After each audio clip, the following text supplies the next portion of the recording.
Ooh.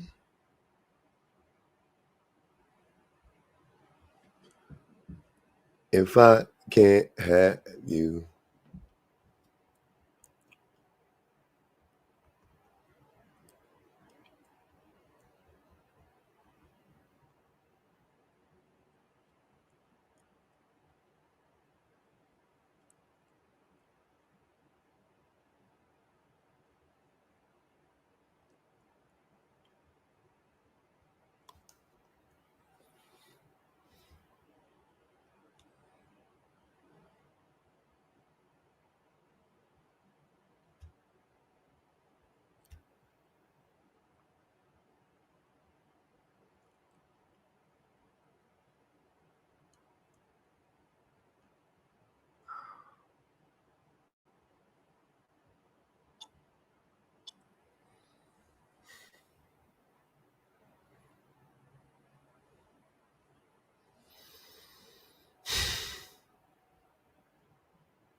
Yo, what's goody?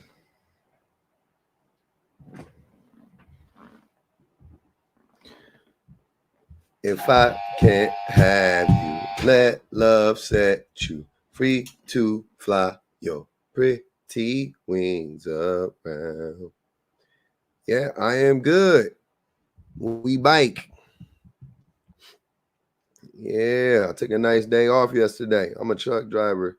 Stuck at the border and was bored in hell. I got you, Tawana. Don't even worry about it. We gonna get into it. What up? What up? What up?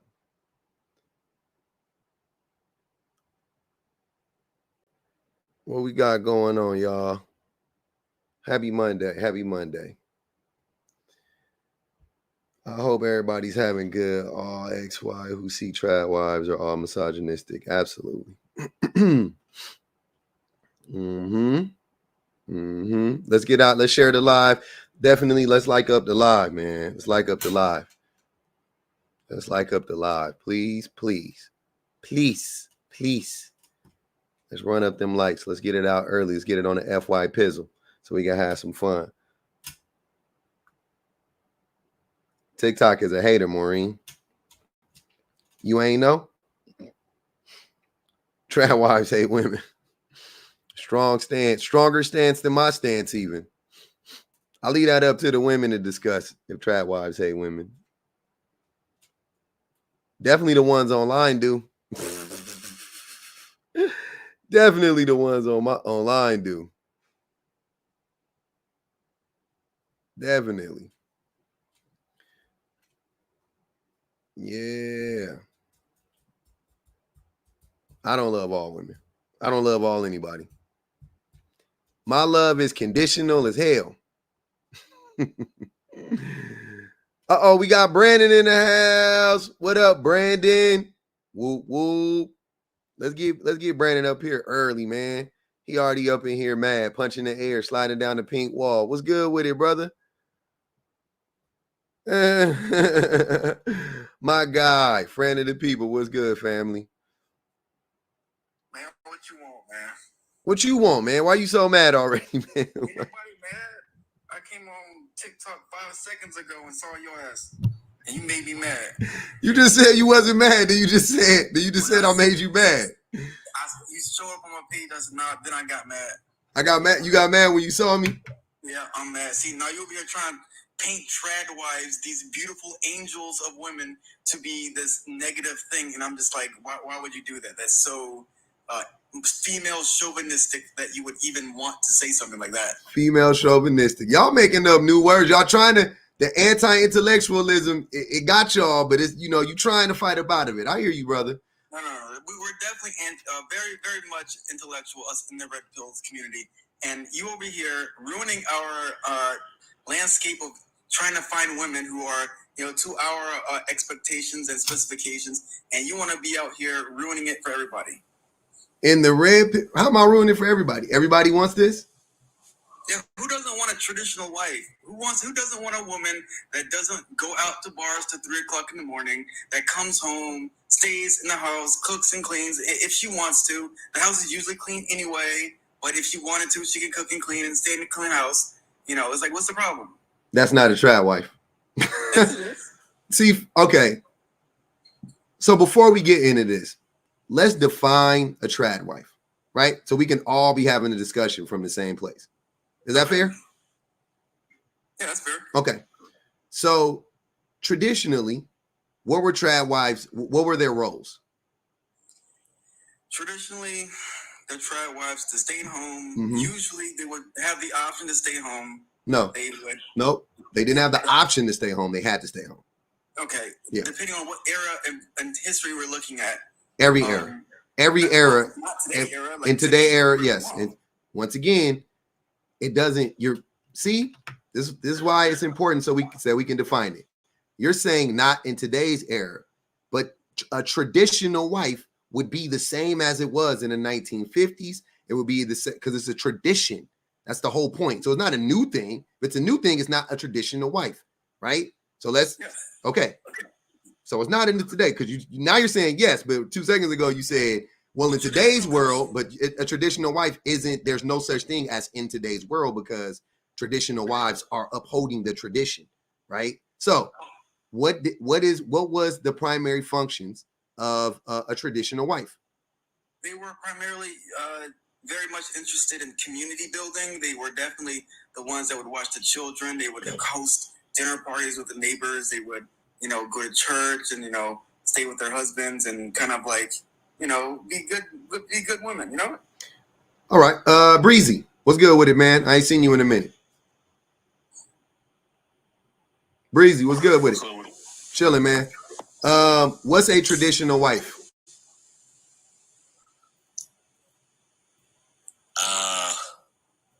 I guess I can piggyback off some of the stuff that old boy was saying.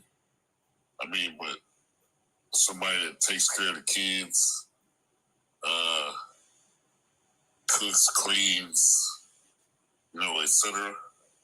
Be specific. I need to know specific so we can all be on the same page. See, that's the thing. When you leave it open to interpretation and for the imagination, it's vague. And then I feel like there's a disconnect, right? So let's not have that. Let's try to establish what a traditional wife is from the beginning. That way we don't have such a disconnect, right? I do feel like it'll be important if we actually establish like what a traditional wife is. I guess a stay-at-home mom type thing. Okay, that's a part of it. So a stay-at-home mother, they would also they would do all the labor in the home, right? Not all the labor. Yeah, they did. Trad wives work. Trad wives used to work 16 hours a day. Okay. Yeah. 16. How did we arrive at 16 though? That's what they said. I didn't arrive at the number. That's what they said. They 6 o'clock in the evening, or bro, they would work from the moment they woke up to the moment they went to sleep. They would be working. Ain't no way. I know it. That's the. Brandon is saying it's unbelievable. I feel you, but that's how fucked up their lives were. But that's what it was, though. They were working from sun up to sundown. They never got a break.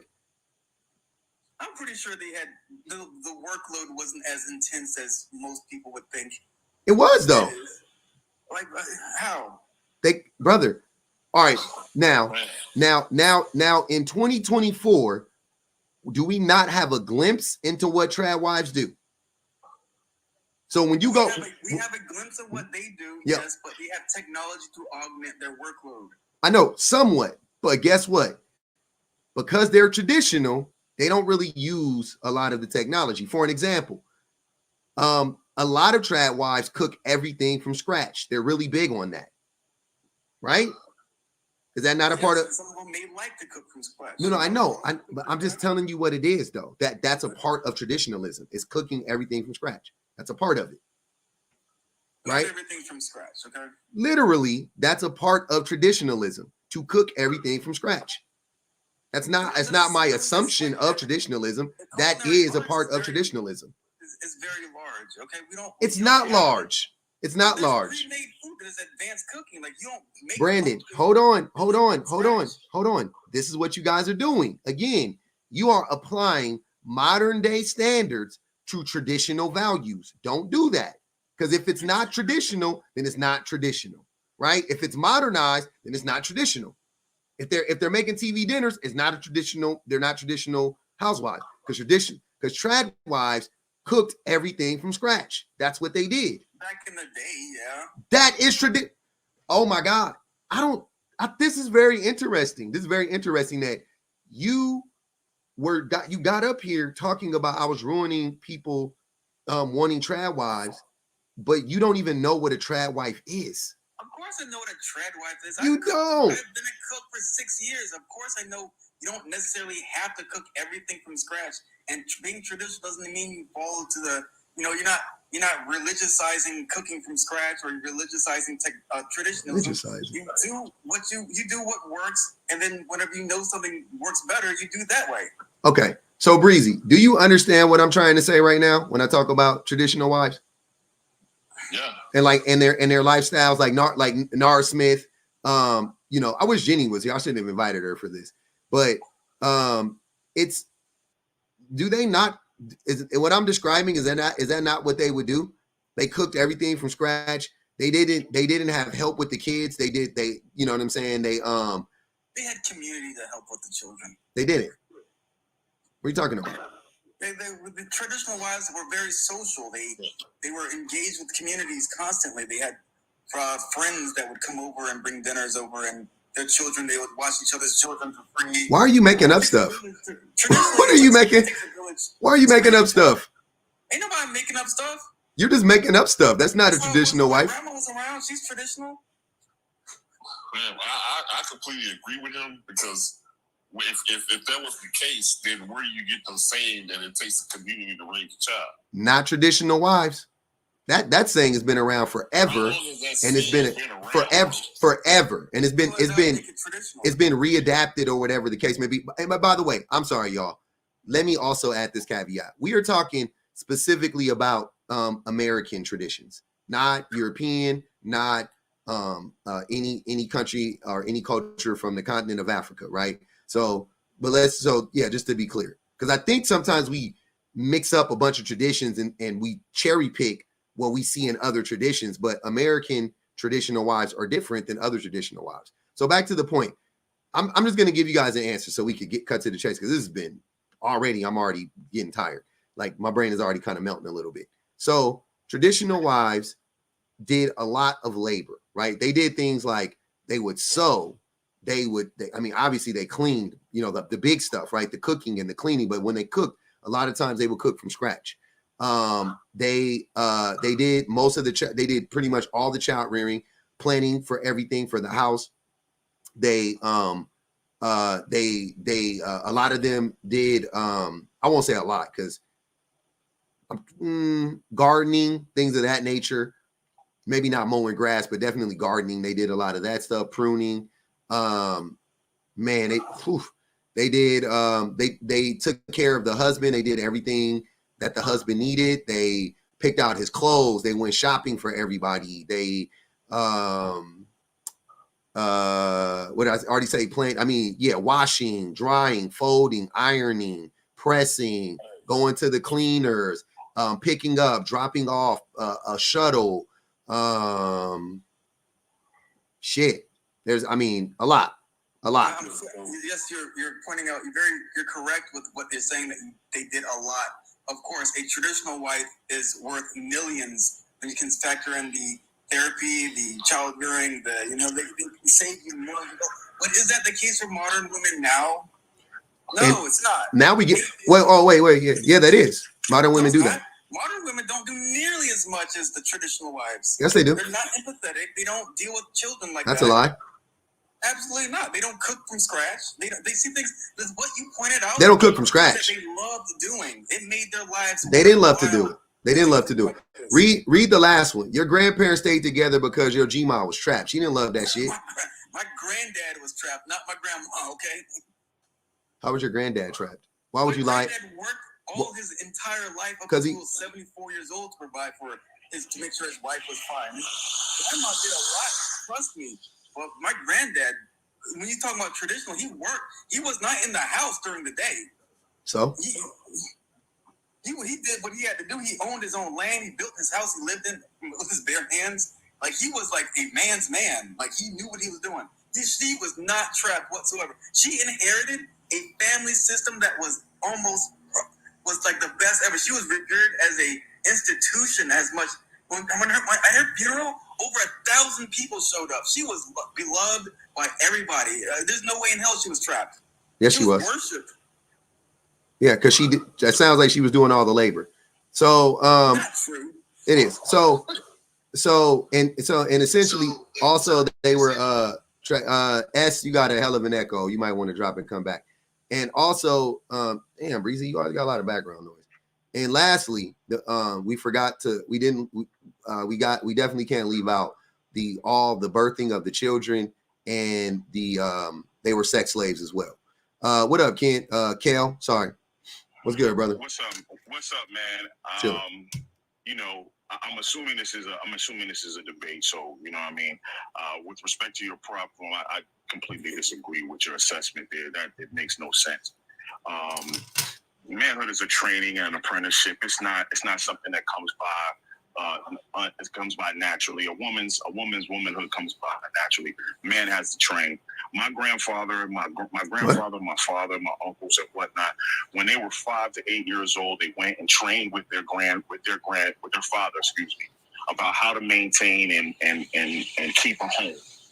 They were trained that. Okay, so the notion that, you know what I'm saying, a woman was a sex slave. Nobody was sex slaves. All right, I think you should stop that, man. Most people don't know what the men do because there's no man in the house that shows them exactly what a man does. I feel like your perspective is coming from a person who didn't observe that or didn't have that training. I don't understand what you're talking about right now. You know what training are you talking about? Okay, the training of how to maintain and keep a home. Be specific. Okay, roofing, yard work, windows, gardening. Mm-hmm. Again, all the things that you need. So women didn't have to learn how to cook. Women didn't learn how to clean. I mean, see, if we're gonna wait, Kel. So wait, hold on. I didn't. You brought up me. You said women are born into their training, right? Like it's natural for them. So cooking is natural. So everybody can cook when they're born. Nope. Everybody knows how to clean when they're born. Absolutely not. So wait, hold on. Kel. That's what I said. Yes. I'm just giving I know. So if you're talking about womanhood, then what's the difference between you're describing manhood as doing physical labor. So let's go one for one. And I'm saying, based on the role of traditional wives, did they not cook? Did they not clean? Did they not sew? Did they not wash, fold, stitch? Did they not do all of these things? Were they just naturally born with these skills? No, I'm not disagreeing. This is what I'm saying to you. Okay, just want to make it clear so we're on the same page. Okay, I'm saying that a woman is born into her womanhood in terms of birthing children. That's a natural thing that happens regardless of whether or not they are trained. All right, women have breasts, so feeding a child is a natural expression of her body. That's Sir, what are you talking about? Manhood. So you're saying that if that's the case, it should be a 1-to-1. It should be that versus that's men. Not a 1-to-1. Kel, can I finish? It should be that versus men laying pipe. Right? Isn't that the same thing? Men doing what? Men laying pipe. Like, what are you saying? Like, you're talking about women's does that have anything to do with anything? Exactly.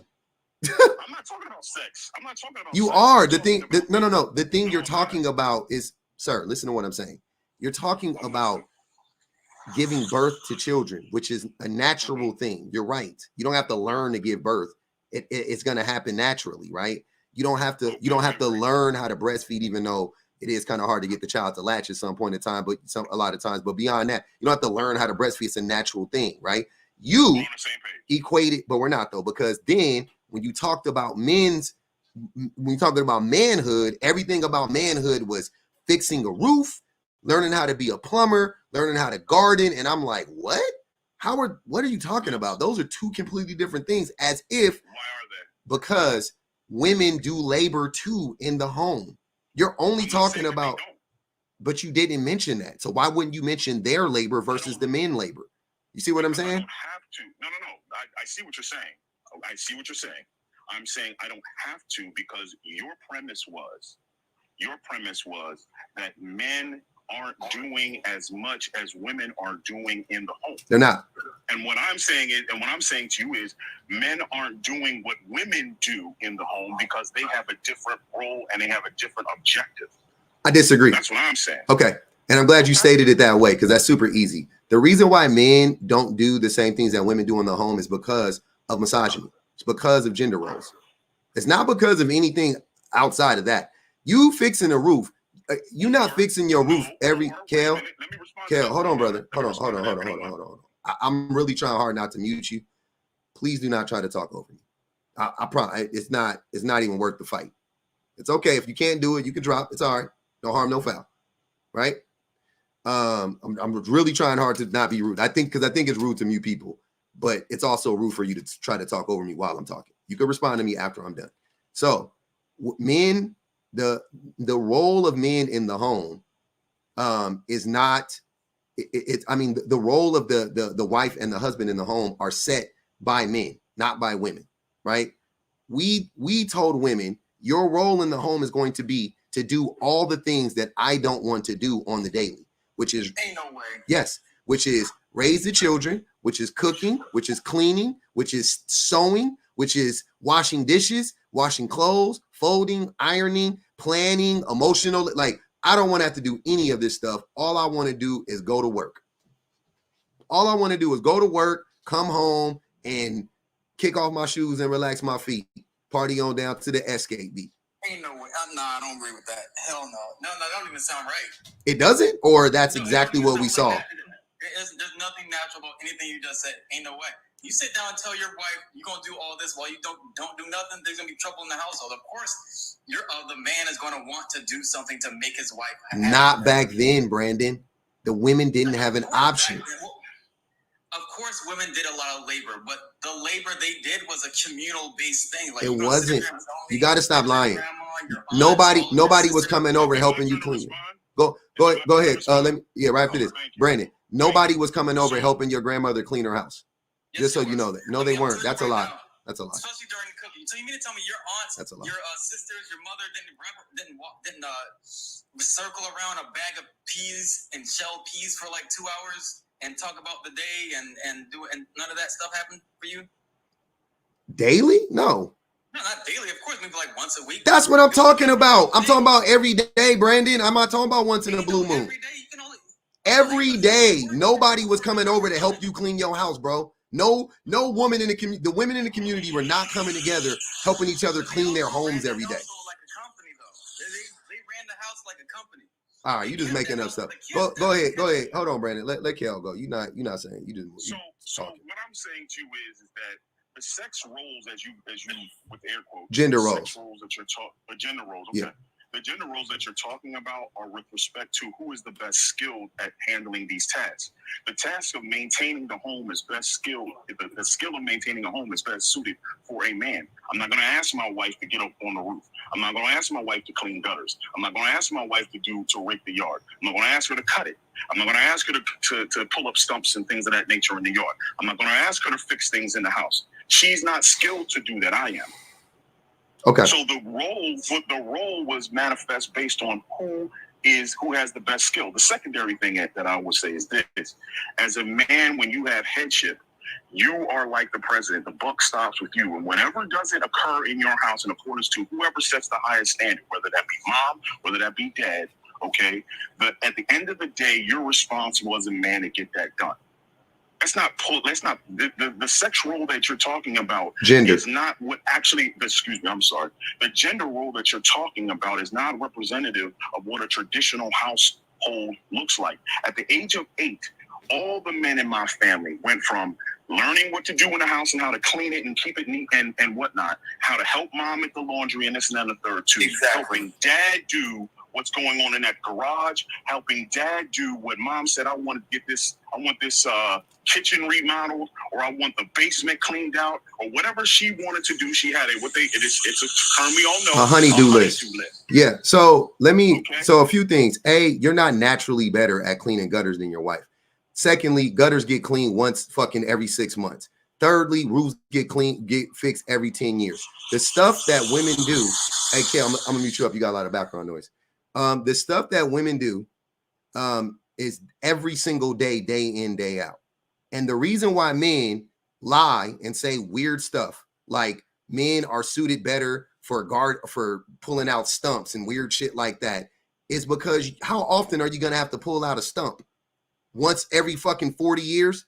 It's like it's one tree. It ain't like a bunch of trees are gonna Kale. I promise you, brother. We already had this discussion. Please don't interrupt me. When are you gonna pull up a stump? Every 40 years, right? Nobody's doing that. They said ask Kale if he works construction, and they put $5 on his head. Go ahead, Kale. Do you work construction?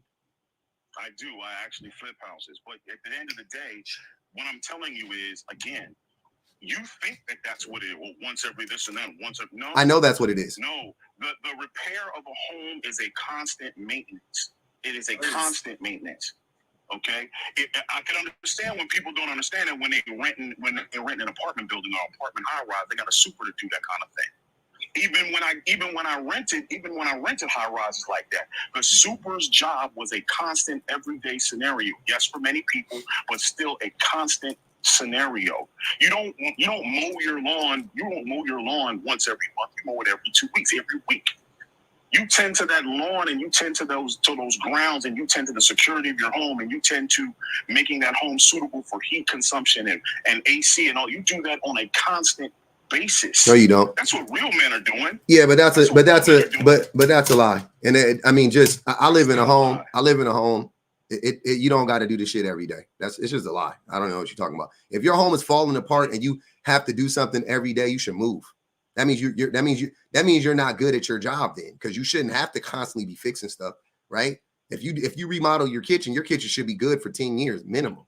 You shouldn't have to always fucking do a light fixture or a towel is out. Okay, the towels are shaking loose every 3 months. Kale, you're not good. You're not a good contractor then. Get a new contractor. Go pay somebody professionally, right? I'm not. If I can't do it to that level, I'm gonna pay somebody to do it because that's fucking nuts, right? If my light sockets constantly are going out and I need an electrician or I need to do electrical work every week, then something's wrong with my something's wrong with my grid. I need to get that looked at. You see what I'm saying? So once again, let's live in reality. Let's not live in this obscure world that you're talking about. In reality, no, that is reality. In reality, no. Once again, if your home is breaking down every day, Kel, you just live in a shitty home. My home ain't breaking down every day. Is your home breaking down every day? Do you need to fix something in your home every day? Here's what I'll tell you what you got to fix every day. What you got to fix, hold on. What you got to fix every day is food. You got to fix a plate every day. That's for sure. And the men in my family had the opportunity, and the men in my family were responsible for not only assisting what was going on in the house, which is 25% of her role, 25% of that cooking, 25%. Well, that's not a traditional relationship, Kel. So can we not talk about your family? Sure it is. That's not. Sure it is. 100%. Sure it is. That's not. No, you're not. You guys are literally. I know what a traditional wife is. Brandon, hold on. Brandon specifically. 30 minutes ago, you didn't know what a traditional wife was. Of course, I just described. You didn't know. You couldn't describe it. 100% I did. You couldn't describe it. That's not, sir. Let me tell both of you guys something real quick. Once again, let's establish a traditional wife. So here's what I'm going to do. Every man that comes up here, the first thing you're going to have to do is establish what the role of a traditional wife is, right? So my definition of a traditional wife is a woman who does all of the daily labor in the home, 100%, because that is traditionally what traditional wives did. Cook, clean, wash clothes, fold clothes, get kids off to school, pick kids up from school, iron, sew, get the projects together for the school, the home, help with homework. Like, women did all of that labor every single day. The man did nothing when he came home. What's the problem? And that's the problem. That's not a traditional, that's not your definition of a traditional wife or traditional marriage is not a traditional marriage. It is. I picked up my kids. Then you didn't have a traditional marriage, and good for you, Kel. You didn't have a traditional marriage. But let me read these super chats, and we're gonna get back to it. Ali said, "Man said his grandfather did all the work just for him." Man said his grandfather did all that work just for him, and the rest of the grandchildren to refer to their house as grandma's house. Damn shit. Yeah, what's the problem? Because if he did all of that, then it wouldn't be your grandma's house. Sit here and say that women did all the work, but she should also get the accolades. Well, I know that's my point. She did do all the work. That's why you called it grandma's house. All the work, but she did. That's why you called it grandma's house. Hold on, but let me keep going. Nia X said, "We're not born pregnant, goofy." That's facts. Let me see. I didn't even understand that. That's stupid. Because you said that they're born. That was stupid. Okay. That's the dumbest comment I've heard in my life. No, Brandon, Correct. Stop. As long as kids exist, women have been working. That's facts. Miss Chrissy Baby said they have an 1847 fantasy without realizing we were slaves. They think they're white tea men. They think, oh, sir, please don't interrupt me while I'm reading the super chats or the cash apps. They think we were Leave It to Beaver in our history.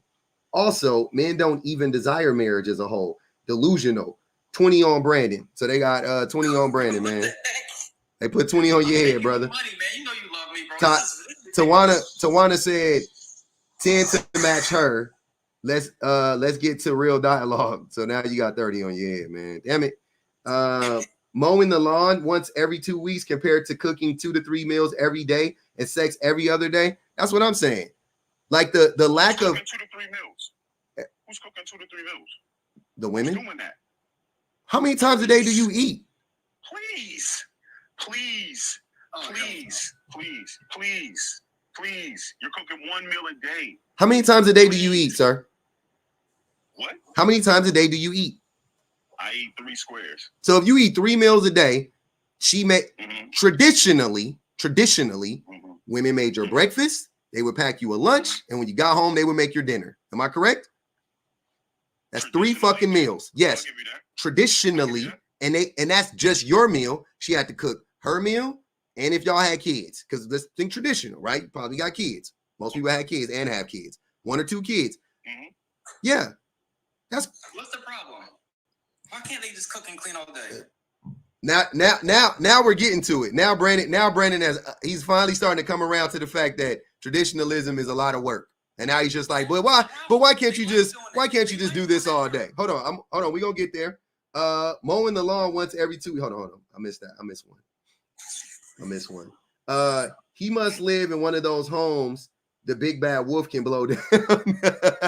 they said Kel live in one of them shaky homes if he need to fix something every day. My home's on the National Registry of Historic Homes. It's 100 years old. So yeah, there's a lot of work. That's is that common, Kel?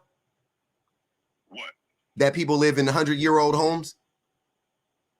I don't know how common that is. Is it common? You said you restore homes, sir. You said you restore homes. Yeah, so, I lived in 100-year-old I restore homes. Yeah. So is that common? Or most homes in the United States? So then I would say this: most homes in the United States were built between 1900 and 1920. So yeah, it's common. It's common. It's common. Okay. Yeah, it's common. 100-year-old homes. Okay. 1920. Most homes were built between 1900 and 1920. The next series of homes that were built were 1940 to 1945 when our boys came back from World War II. No. Most homes. That's correct. No. New home growth only started in what we now understand in the 90s. Nah. I don't know. I haven't, and I really want to be definitive in my stance here. I really do, but I'll be honest, I haven't looked it up, but just off the top, common sense type shit. And I research homes all the time. 1950s, 60s, most homes. But in my city, my city ain't even that old. I mean, Long Beach has been around for like Long Beach, California. So you're talking about Cali, right? Like 1900, 1920. No, get the fuck out of here. Most homes in California were not built in the 1900s. I'm in the East Coast, so okay. You know what I mean? There was no. I'm in the East Coast. It's very common to live in a 100-plus-year-old apartment building. So yes, he's somewhat right. On the East Coast, I can see that. On the West Coast, I live in San Francisco. My last apartment was Frisco. Also, I can see that. Frisco, I could see that. Yeah, bunch of other, but there's way more places than Frisco. Coach Vic said he's in realty. What year was it, sir? What's going on? Your average home was around the 1950s, 1960s. That's what I was saying. 78 or older, you had lead paint restrictions. Yep. So a lot of builders went to building homes different. Yeah, that's what I would say, because that's when depending on where you're from. Because that's when tract homes became very prevalent, and tract homes didn't come out in the 1920s. And so they were built by. I'm not saying that they did. I'm saying that there are three big rounds of homes that were being built in the United States. The first big tract of homes between 1900 and 1920. Yeah. All right. That's most people's homes in the East Coast. Okay. Remember, the East Coast was the East Coast before there was the United States. So then the second round came after World War II. That's the 1940s to 1950s. The third round started to come. The third round happened, and this is the new homes that we understand now, because homes weren't being built in the 80s like that. The second round happened in the 1990s, and going forward, we had a huge. Yeah. It's all good, but the point is, you're not fixing your home every fucking day. Sorry to tell you. I am. Not you. I'm saying generally. No, excuse me for interrupting. No, go ahead, Coach Vic. But I want to address some stuff that I heard earlier, man. Go ahead. So you look into a 43-year-old man who was raised. My father's 95 right now. My mom passed it out when I was 62. So I'm kind of the last of a dying breed. I've got 3 children. Mm-hmm. Okay, so I raised my kids a certain way as far as how my parents raised me. Now, I was in a situation where I had to raise my 3 children by myself for a year. And I'm going to be honest. In the first 2 weeks, I almost went crazy. I did, until I established structure, because there's no time out. I didn't understand what women went through. I woke up one morning and had a banging headache, but you still got to feed the kids. Mm-hmm. I still had to get the kids dressed. I still had to drop them off at school, one at daycare, the other 2 at school. Guys, it's a non-stop. This is a non-stop job, guys. Yep. Men, we don't understand the importance of a woman, especially a good woman who makes a house a home. And we don't, until I was fired. A home. Brother, I don't know. I don't want to get misconstrued here and saying, because I think the problem here is this. We often are pitting each other against each other in terms of what she does versus what my role is to perform. I'm not denigrating or taking away from any of the efforts that a woman, a wife, does in the home. It's all important, and it's all supposed to work together. I'm 51 years old, so I know the era that you're referring to. I agree. Right? I raised my kids in the same way. There was my grandfather. There was no my grandmother just walked in the house. She started cooking for everybody. My grandfather had days that he cooked to give her a break.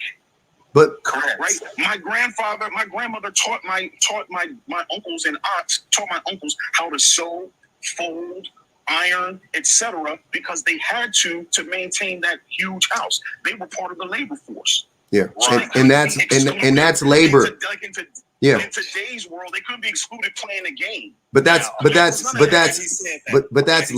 But that's labor that your grandmother had to do. So she had to learn it. Then for years she had to do it till they got old enough to be able to do it. To a high enough degree to where she can leave them alone and do it and just tell them to do it, right? But then she also had to train them. So she did 20 years of labor. You know what I'm saying? That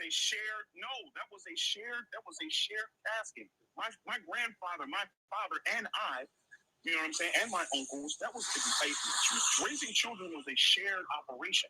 It sure was. That wasn't. Okay, let me put a spin on it, because this is what I want you guys to think about. Let's look at it from a historical aspect now. It wasn't until the 1970s, almost 80s, until women could get bank accounts. That's what I need you guys to look at too. Women could not go on loans for homes. Nobody thinks about this. Why would they need to? I know how this works. What? Why would they need to? No, it don't matter. They could not. They did not have the right. They couldn't. Wait. I got the answer, Kel. Why would they need to? That way because here's what I was telling Brandon. Your granny was trapped. So when I said that, what I'm saying is that they needed to be able to move out the house if that man was abusive, which most men were and are still. So if that woman, I please, come on, y'all, stop. If that man was abusive and that woman wanted to leave, she couldn't leave. So she was trapped. Literally. Stop, Brandon. Stop lying. I don't want to hear that weird shit today. So wait a minute. What your premise is this? Your premise is your stance is based on a premise that reality. Men were abusive. They were. Which has nothing to do with any stat going on. Period. No. It has nothing. Oh, absolutely. To do with any stat. And on top of that, most men are abusive. 83%. Not were. They are. We are currently abusive right now. No, we're not, bro. No, we're not. We're not. You sound hella abusive, Kel. All right. Oh, time out. Kel, I don't know you, but you sound abusive. Brandon, you have been abusive on my live. I got a recording of you being abusive. Without a doubt. That's fine. I'll be raised by Martians. I'll be raised by a Martian as long as I don't sound abusive. Like, that's crazy. I don't give a fuck who raised me. I don't care who raised me. I don't sound abusive. Because the way that you have been objectifying women and hold on, I gotta meet you up, brother. Hold on. Brandon. Yes, he was. He said that he basically said that their purpose was to give children.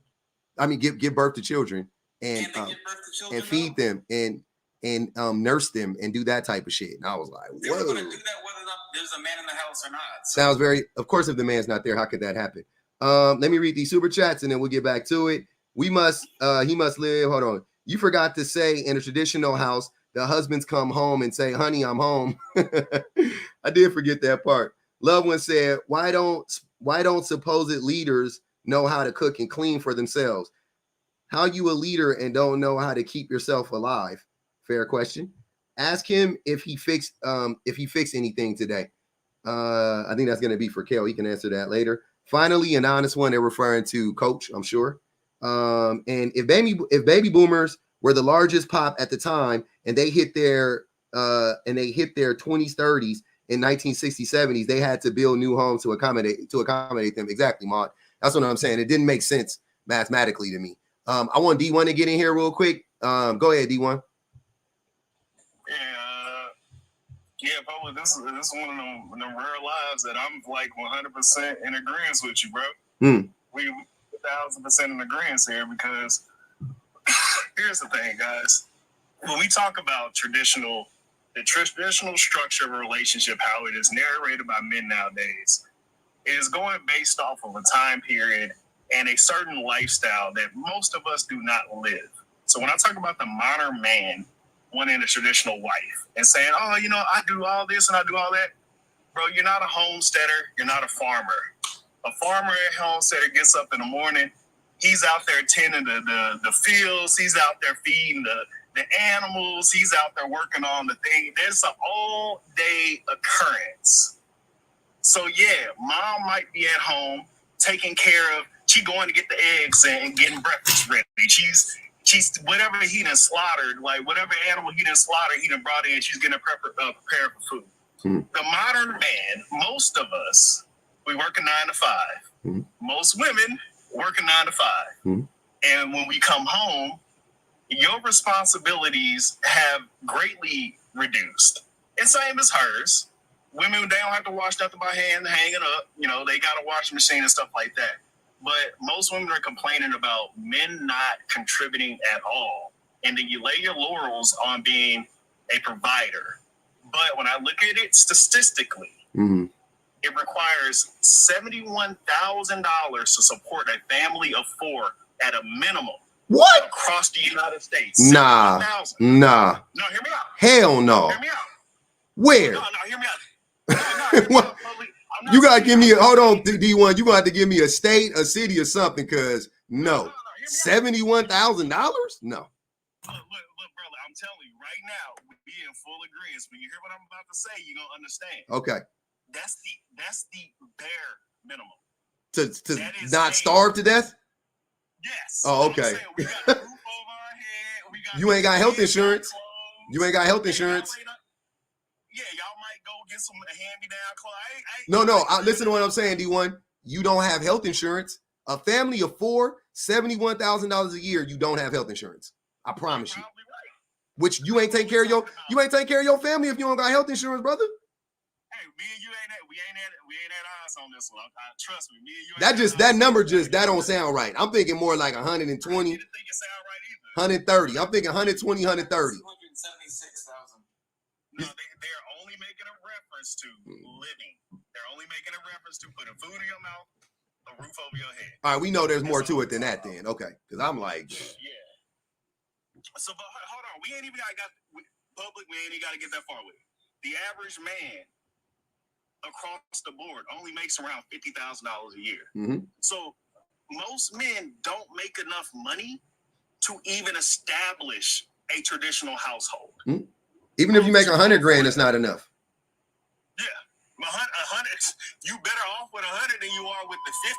No, I know. Right? I'm saying, but even if you made $100,000, that's not enough to sustain a family.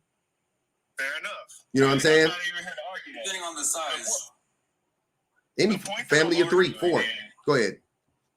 The point that I'm arguing is that the vast majority of men who are advocating for a traditional lifestyle with a traditional wife do not have the resources to even facilitate that circumstance. Yeah. So what you're asking women to do is assume a traditional role, assume their traditional role that you have deemed on them, but you are unable to assume your traditional role financially. Yeah. And that's only a piece of it. We only talking about from the provision perspective. You still ain't out there in the fields. You still ain't out there, chopping firewood. You still ain't doing none of the rest of it. Mm-hmm. We are only talking about the financial portion of it. Yeah. So when I hear this argument, it's just silly. Everybody especially in the United States, the grand majority of people in the United States are living an egalitarian style of life. And when both parties are contributing, both parties are putting money into this household, then both parties should have the shared responsibilities within the household. Financially, I agree. The majority are living in equality. Let me see. 25 plus 16 is 41. So 59% of households are, I would say, egalitarian financially. But 100%. But labor is not egalitarian. Labor-wise, women are still doing 80, 75, 80% of the labor in the home. Without that's the conflict. That's what I'm saying. Like that's so it's a matter of organization too. So the problem that I have in all of this is men acting like women. Like this is what I say. Women never got a chance to not be traditional. They just added on having to work to it. They never got the opportunity to be traditional ever, right? But I think even most women would rather keep the system we have now than go back, you know what I'm saying, to MAGA, right? Even though they still got to work more and all of that stuff, because they still have the opportunity to leave if they want to, when they want to, right? So they're like, either way, I'm looking at it from the woman's perspective. Either way, I'm probably going to be in an abusive relationship, whether it's 1950s abusive or 2024 abusive. I'm going to be in an abusive relationship with an abusive man. Hopefully, this man can get it together. You know what I'm saying? Whatever. If he doesn't, and it's 2024, I can leave easily. I can leave. I can go get me an apartment. I can get me a house. Do the labor by Yeah, super easy, and it's easier when women leave. They fare better. It's easier to have less people in the house watching the children than it is to be a single. Nobody's watching the kids. That's the point. The father's not watching the kids. You're a single mother. No one's watching the kids. That makes sense. A lot of single mothers neglect their children. So yeah, you're right. Yeah, a lot of fathers in the home with their kids neglect their children too. No, it's usually the woman. The men, the children actually love the father more than. Brandon, you just making up stuff. Now you just making up more and more shit. Like, it's getting ridiculous. Everybody knows. Most women would rather be traditional wives. I'm sorry. Like, I've been out here for no, they wouldn't. No, they wouldn't. You're making up stuff. No, I'm not. Okay. 1,000% you're lying, without a doubt. 100,000%. I'm telling you, women like being traditional wives. They do not want to work. Then why do you have to wait? Hold on, D1. If women want to be so traditional, if women want to be so traditional, then why do we have to lie to them every day and try to gaslight them and convince them to be traditional? We're not lying to them. You're literally lying to them right now. Like, I didn't say anything that was a lie. Most women. Everything you said thus far has been a lie, Brandon. Traditional. You haven't said one truth. Everything you said thus far has been a lie. Women would rather be, I think if you put a poll out and say, hey, would you rather be a traditional wife or a regular modern woman, single mother? I think you'd probably see a lot more women would rather be. Okay, do the poll. I think the terms we're using are becoming convoluted. Do women want a soft life? Yes. What woman does not want a soft life? You think a woman wants to be out here? No. Nobody does. Men want a soft life. Men want a softer life. Hey, y'all, the poll. Hey, wait. Hey, women, there's a poll up in the top left-hand corner right here. Hit that poll. It's only 30 seconds. Somebody rerun the poll. Just rerun it right now. Take it down and rerun it. Do it for 3 minutes or 4 minutes or something. That's too short. Let me read the super chat too. Guava said, hold on. I missed one. Let me take it back. I got D Brat said, mind you, back in the day, grandma was still a child getting preggo at 13, 14, 15 by men in their 20s and 30s, forced to birth 5 kids. Shit, more than 5. But go off, I guess. Factuals. Guava said, ask them if it was so great. Why do so many of our grandmothers steer their daughters away from that life? Get your education, have your own. Exactly. The grandmothers are telling them, hold on. Fathers make most of the unclaimed mortgage. Fathers make most of the unclaimed morgues. The fuck? Yeah, because they get left alone. I got you. Loved one, appreciate you. Loved one said, what year were our G mothers granted alimony in divorce? Because modern men's claim losing everything in divorce is why they not getting married. Exactly. Who wants to lose half their things? Most people don't lose half their things. That's cap, man. Alimony is only awarded to about 11% of divorce cases. And if we talk about child support, regardless of anything, it's only around 43% of child support payments are paid out. Most men are not losing everything in child support payments, nor are they losing everything in alimony. And let's be honest, right? Who is more likely to get remarried after a divorce? Men. Who is more likely to go overseas and go find a different wife? Men. If men were so broken up about divorce and why get married again? So destructive, why y'all jumping back in it? Yep. Facts. I mean, like but D1 by far, like it's not even close. Like it's not like men are so fast to get remarried, especially if they got kids. Oh my God, they got to get remarried. Let me read the poll. 134 voted that quickly. Do women want to be traditional? A, true, 2.99%. Brandon voted A, which was weird. B, false, 97.1%. So yeah, you got smoked, bro. The women don't like it. Well, this is convenient sampling, and these women are. Here we go with the pivot. You told us to run the poll. We run the poll, and he ain't satisfied with the results. Not want to be traditional wives. These are all single mothers. Of course, they have a hatred towards men. Wait. Wait a second. What? I'm gonna drop here in a second. Let me just say this. First and foremost, most women want the option to either be traditional, to either be some sort of hybrid of it, or to be a workforce woman. That's the truth of it. Because you go and you look at actual couples that come from wealth, both people are usually doing something substantial. The lawyers typically marry. Lawyers are people who have an equivalent. Doctors are usually, one of my best friends a doctor, and guess what his wife is? A surgeon. Yeah. So this is it. They're usually close to one another. Doctors ain't marrying goddamn masseuses. and it's all tennis bad. instructors and It shit. don't make sense. So, and then you keep launching these attacks on single mothers, Brandon. And I'm going to say this, right? No woman that I have ever met has ever brought a child in this world with the intention of raising them by herself. Never. Not a single one. It's never happened. But they get seeded into believing that it's a good thing because they want to be single, independent. Nobody wants to be a single mother. Nobody wants to be a traditional wife. Nobody wants to be a wife in general. So it's like, of course, also false. The people who don't want to get married are men, especially black men, but men in general. Even white men get married. They don't want to get married though. But I think the social pressures, force white men to get married and Asian men within their communities.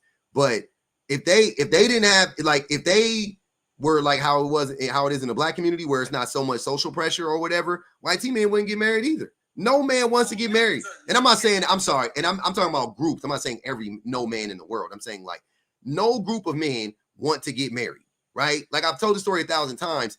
I've never, ever in my early 20s, I never had one discussion about marriage with my friends. I never had my homies like, man, I'm just trying to set my self up so I could provide for my wife financially. 23, like, I never had that. 22, 24, 25, nope. Now, let me say, my first friend got married when he was 20. He was 27. I got married at 29, but he's a year younger than me. He got married a year before me. I got married at 25. Yeah, you got married at 25. Most people don't get married at 25. Most people get married between the ages of 29 and 30. The biggest mistake of my life, yes. We know, Brandon, you're bitter because you were terrible. You were terrible to your wife. No, absolutely not. And she left you. You were abusive and terrible. In San Francisco, we're not broke people. I didn't say you were broke. That don't got nothing to do with it. You could be rich and be terrible. Chris Brown is rich and terrible. Puffy was rich and terrible. There's a bunch of never happy. Yeah, because you didn't make her happy because you're not a good person. She was not a happy person. Brandon, you're not a happy person. I don't know your ex-wife. Are you kidding me? I'm living. I know. No, you're not. No, you're not. You're lying. You're lying to yourself and us. I don't trust you. I got this. I live pretty good. All right. Okay. I don't believe you. I believe you're miserable. You don't have to believe me. I don't. I believe you're a bitter baby daddy. You hate men. I believe you're miserable. You have no evidence that I hate men. You hate men. Look at all the lives you do bashing men 24/7. How am I bashing men? Because you're saying that traditional wives are somehow working harder more than men. How was that bashing men? Women work harder to keep the house afloat. They do. Than the men are to have the house in the first place. So it's like, what? How am I bashing men? That does not equate to me bashing men, though, brother. Work is something to be worth. How does that equate to me bashing men? Well, because it is very valuable that a man has to work. Oh, I got you, D1. Let him. There is a house to begin with. All right, go ahead, D1. This is so weird. Go ahead. Yeah, it is weird. I'm not gonna lie to you. This is a little weird because every time I come home, I see what my wife does to maintain the home. Even with my aid, I don't do enough. I try, but let's be honest. Most young men, most boys. If I go to most boys, I look at their childhood. Most of the time, they were never tasked to genuinely put forth the effort and help in the household. Hell no. Now you want to have a discussion. You want to have a discussion about mothers, like, hey, y'all really need to get on your young boys and make sure that you instilling in them the exact same things you instilling in your daughter. That is a valid argument to have towards women. But to sit here and pretend as if men contribute in the household on average more than women is a flat out lie. It's a flat out lie. The house has to come from somewhere, sir. Yeah, but we just had a discussion maybe with the house of the woman about how most men cannot afford the house on their own. Okay, so when you do afford a house, who's the one paying for it? I guarantee it's not the woman. Both. Usually both parties are contributing. Yeah, 70% of women work. 25% of men are the bread earners. 16% of women are the bread earners. So if you add those numbers up, more men are the bread earners. Okay. I just said that 16 and 25, right? So 25% of men are breadwinners, and 16% of women are. So you add those numbers up, that's 41%. 59% either make the same amount of money or the man makes slightly more money. Okay. So I guarantee the one who's paying for the mortgage is the man. That's not how it works. It makes me think you guys actually don't know how it works, even though you claim you were married. You don't pay for the mortgage. You don't pay for the mortgage. I paid for the mortgage. Are you kidding me? You might have, but most men don't. That's my point. Y'all pay together. You need her money as well. Her income as well. When you bought the house, you didn't buy it. Hold on, Brandon, wait. When most people buy their homes and when most people rent homes, they don't rent based on the man's income. They don't say, how much do you make, sir? Oh, I make $80,000 a year. Well, you guys can afford a $320,000 house, and then you pay the more. That's not how it works. You go, oh, I make 80, she makes 67, so we got $147,000 a year. What do we qualify for? Okay, you qualify for a $520,000 home, and you need to, 20% down, blah blah blah blah. Your mortgage is going to be $4,200 on 7%, whatever the fuck it is, right? That's how the shit works. That's how people pay a mortgage. I don't know what you just making up shit. You think that man is going, nah, I make 80 grand. We're just gonna base it on the money I make. So what house can you get? You got a family of 4. You make $80,000. She makes 65. You not gonna take her money? The fuck are you talking about? What's happening in the closing of the contract and the buying of the house? Okay, but when you have the house, I'm pretty sure the man is the one making the payments. Now you're just making up stuff again. Let me read these super chats. The Bratz doll said, "Why did Brandon propose to an unhappy person?" Exactly. It was the biggest mistake of my life. You didn't answer the question. Yeah, why did I? That's the answer. Why the heck would I do something that dumb? You answered the question with a question? Yes, because I don't know the answer either. Why did you do it? What was your motivation? Who knows? I was stupid and I wanted to make sure that you have my child. I got the answer. Hold on, wait. So you had your kid before the marriage? Yes. You had your baby out of wedlock. Okay. So you was a pookie. You wanted a child. So I got married. That makes me a pookie. I married my baby mom, so I'm a pookie now. Really? I mean, you had her out of wedlock. Okay, but if I got married to her a month after she was born, what's the problem? It was close? Okay. That's cool. So it was on accident. You was being reckless though, and you recklessly spread your seed with a woman, and then you felt compelled to marry her. I married to her before we did any of that, but then I went out to sea, and then. But I thought she was an unhappy person. Why would you want to marry an unhappy person before the baby? Who knows what this person was? You really don't know who you married, really. So she wasn't unhappy before. The thing is, so she wasn't unhappy before. If you don't want to be married, why would you? Hold on, wait, Brandon. So she wasn't unhappy before, correct? Probably not. Oh, this fool. It's a perfect segue. I'm about to drop public, and I'm actually glad me and you can agree. I'm really glad at that. The silliest thing that I see women do, and I know a lot of women might be mad at me what I'm about to say, but the silliest thing that I commonly see women do is have sex with men before that man has married them.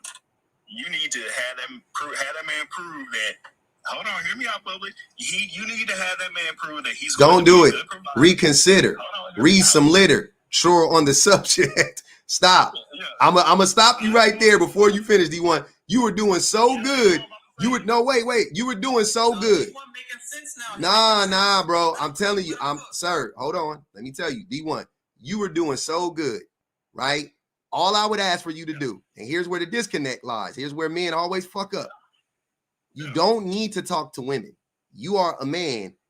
Instead of telling women, make sure that man is committed and da-da-da-da-da, go tell the men, hey, men, if you are going to sleep with the woman, make sure you are protected. Make sure you don't harm that woman. Make sure you don't disrespect that woman, right? And whatever happens, you do the right thing. That is the conversation we need to be having. That's it.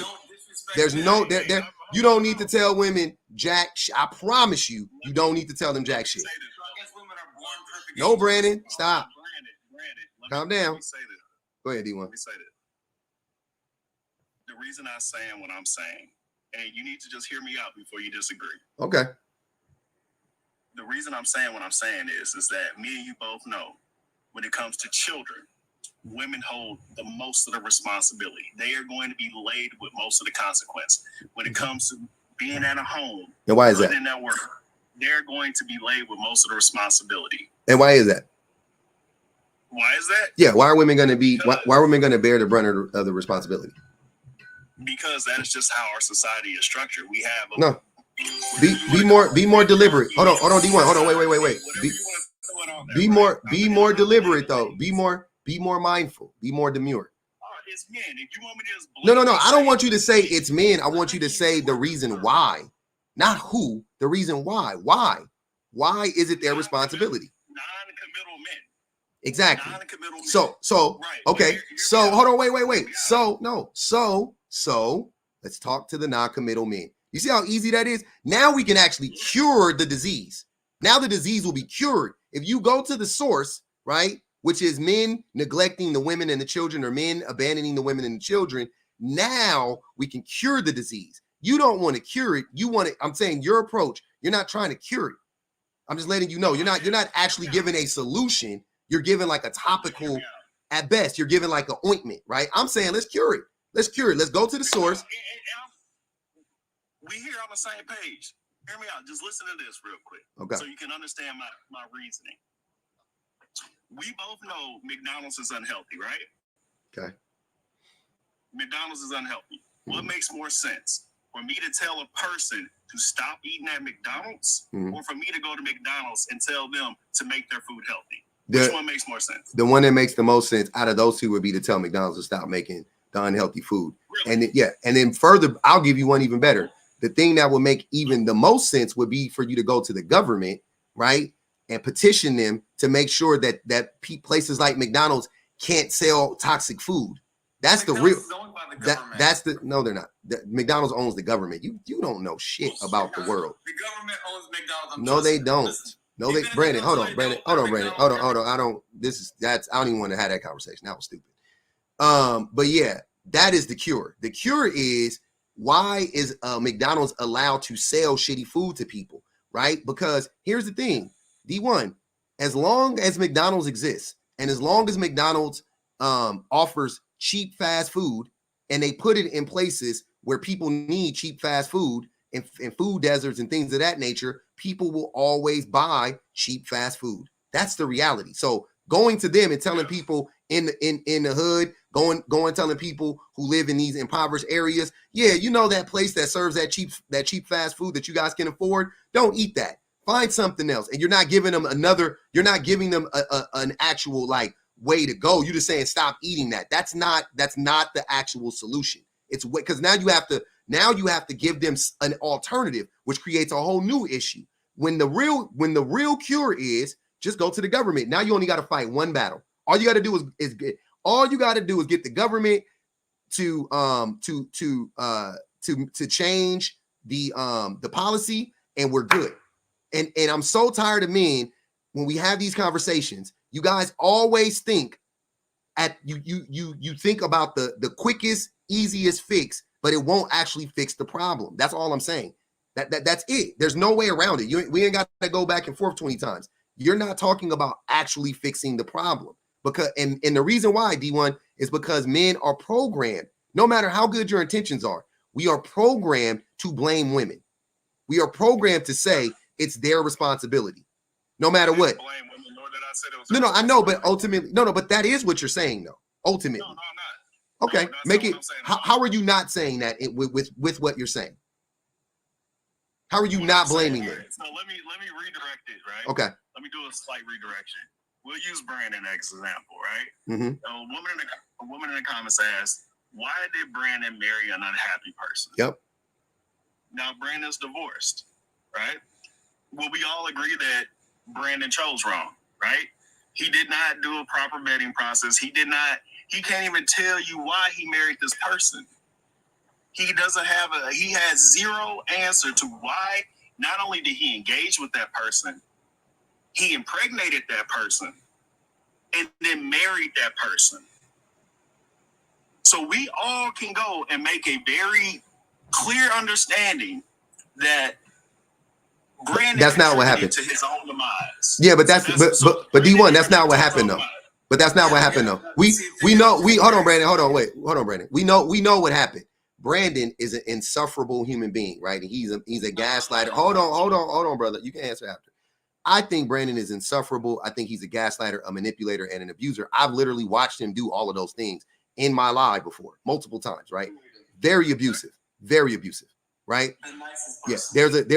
there's literally a video on my channels of him abusing his daughter on my live, right? So the man is extreme, and that's just what he was willing to do that on a live. So imagine the abuse that he's doing when we're not there. He doesn't think that that's abusive, but that's that's abusive as hell. So what I'm saying is that it's obvious that Brandon actually didn't choose the wrong partner. She chose the wrong partner. She fucked up. Perfect. Right? If that's the case. Brandon was actually the hold on, wait. Brandon was hold on. I got you. I got both of y'all. Brandon was actually the catalyst for all the issues in his relationship. No, but listen to what I'm saying. I know he was a bad choice, but we can get into the whys and whatnot. But here's the reality, though. I don't need because he obviously is a liar and a gaslighter, right? So I'm sure he was lying and man, god damn, let me finish what I'm saying. This shit taking too long. So him lying and gaslighting her, right, and manipulating her into a relationship and knocking her up, probably, right, is what led to their marriage, right? I'm gonna be good, I'm gonna be great, yada yada yada. She got tricked, so I'm not gonna go to her and be like, next time you got to choose better. How? You can't vet. A motherfucker is a liar. How do you when you lie to a person, you remove their ability to vet. Now all the responsibility falls on the person who lied, which would be Brandon and men like him. So my point is always, hold on. I'm almost done. So my point is, and here's where me and men always bump heads, the men that disagree with me, because I'm about the actual solution, right? Because I'm not about passing the buck. I want the shit to actually stop. So I say, instead of asking women to vet better, I say, hey, men, be better. That's the actual solution. There should, if the Brandons of the world didn't exist, then that woman would never have been hurt. You see what I'm saying? Super easy. There we go. No, me and you in agreement. Now let me land because we found a point that we agree with. Mm-hmm. She chose Brandon. A bad choice. And why do you think she was able to be easily manipulated into choosing Brandon? Well, I don't think it was easy. Well, hear me out, right? She had sex with Brandon. Mm-hmm. She got pregnant by Brandon, and he was offering her what all women want when they're about to have a child: a stable family environment. That is what he baited her with, and she went along with it because that was probably a good option in her head. Nah. Now you're telling me that I'm blaming women. I'm not buying any of that. You just did though. You still are. No, I didn't. And we don't agree. Just so you know, we don't agree though. We don't agree though, D1. We don't agree. I know. But listen to what I'm saying. Hold on. Please. You missed everything I said after that. What I was saying was, once he lied to her, it removed her ability to choose correctly. You see what I'm saying? He was 3 years older than me, boy.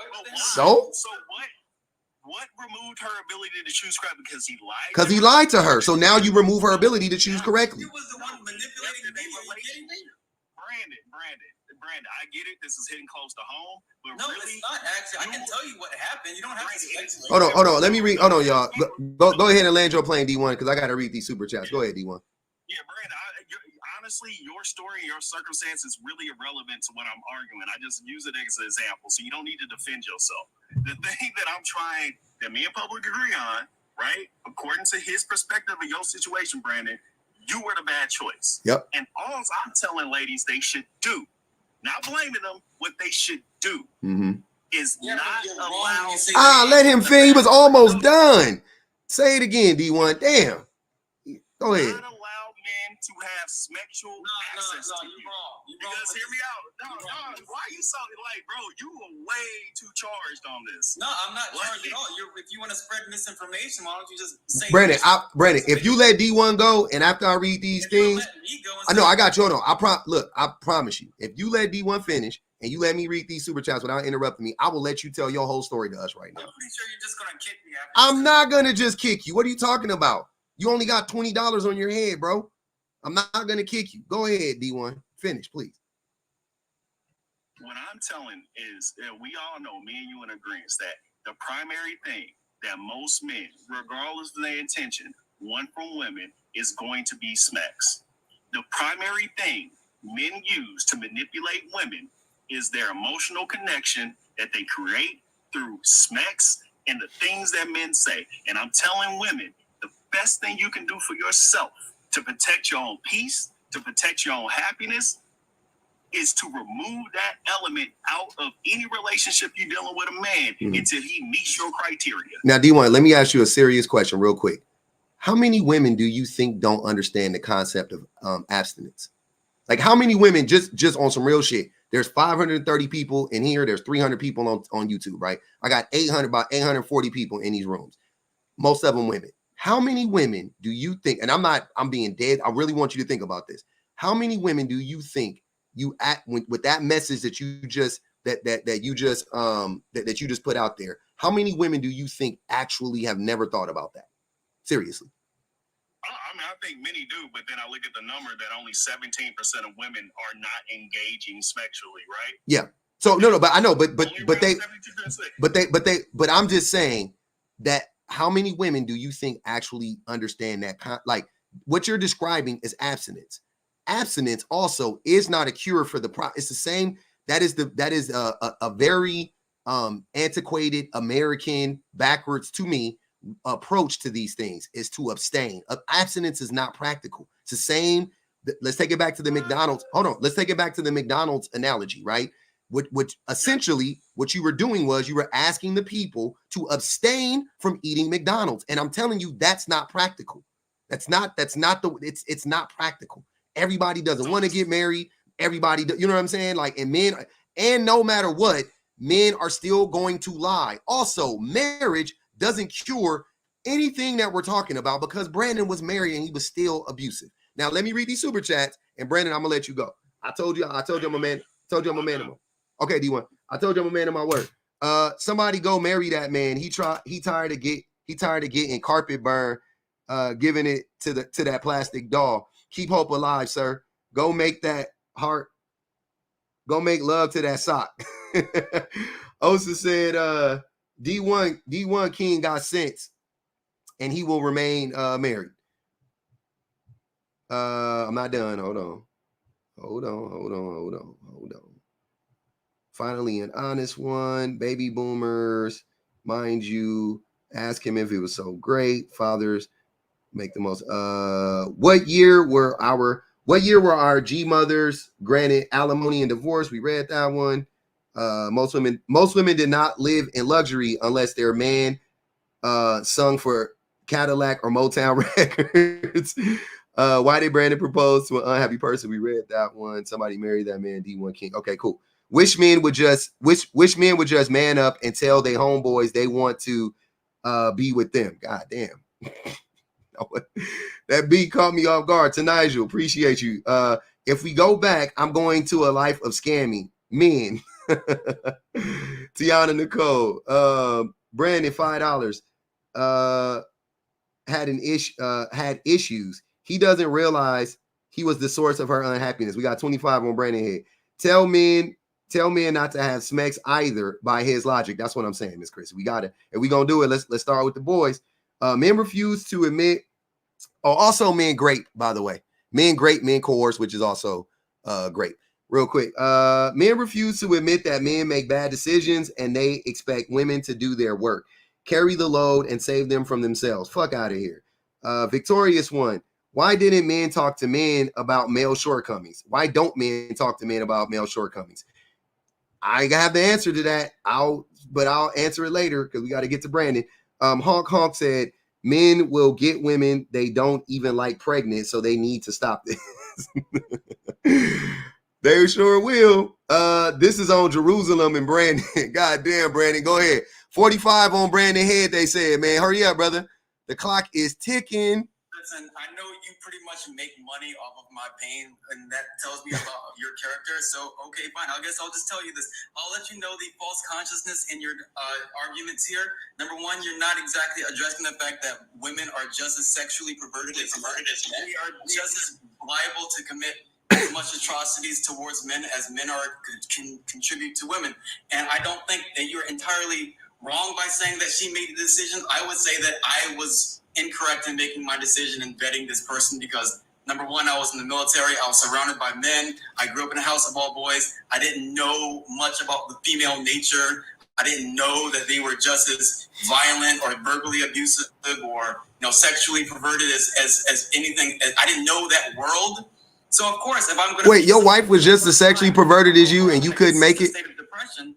Of course, I'm gonna attach to the first person I see. She was 3 years older than me. She had a whole life. If she didn't know how to vet men, it should be her freaking problem as a 27-year-old woman dealing with a 24-year-old man. She shouldn't have known that. Maybe I'm not the right person to be dating. Brandon, can I ask you a question? Wait, Brandon, can I ask you a question before I forget? What? Your ex-wife had that thing, huh? No, she had all the other things. What all the other things? She was not correct, man. Like, you keep saying that she was like this, that she made this mistake. No, she was a bad choice all around. But your wife had that thing, though. My family's lineage by dealing with somebody who was accustomed to single motherhood, who was a misandrist, who wanted to use men, who fetishized people in the military. She was generally a predator, if anything. What? She was a predator. You were 24. What? Hold on. You're not about to lie on that woman. You were 24 years old, sir. She was not a fucking predator. You need to stop that shit right now. That woman was not a predator. Ah, damn. Hey, somebody said, huh? They gave me 5 for that boy saying, huh? Go back to C. Hey, you got a terrible echo, Shan. Hey, that man tried to just lie to us and said she was a predator. That boy was 24. She was 27. He said she was a predator. Hey, man, I have literally heard everything. You still got an echo. You drop it, come right back. Come back. Hey, man, Brandon, come back tomorrow, man, or pay the 100 and come back. I really want to hear the end of that story. Brandon, pay the 100 and come back, bro, if you still in here, man. Damn, man, that was so fucking interesting when he said she was a fucking predator. What the fuck? You gotta be for real. Nah, you good. Oh, damn, you still got the echo. Yeah, you still got the echo. This might help to get Let's Go Brandon out of here. He already gone, Kusa. Don't worry about it. That boy gone. Oh, man. Damn, that was funny. Hey, man, let's get up let's get over 100. Can we get over 100,000? 545 people in here. Let's get over 100,000 on the YouTubes, man. I don't know how many likes we got. Let me check it out. Where my mods at? From front to back. I know you feeling that. Put one hand up.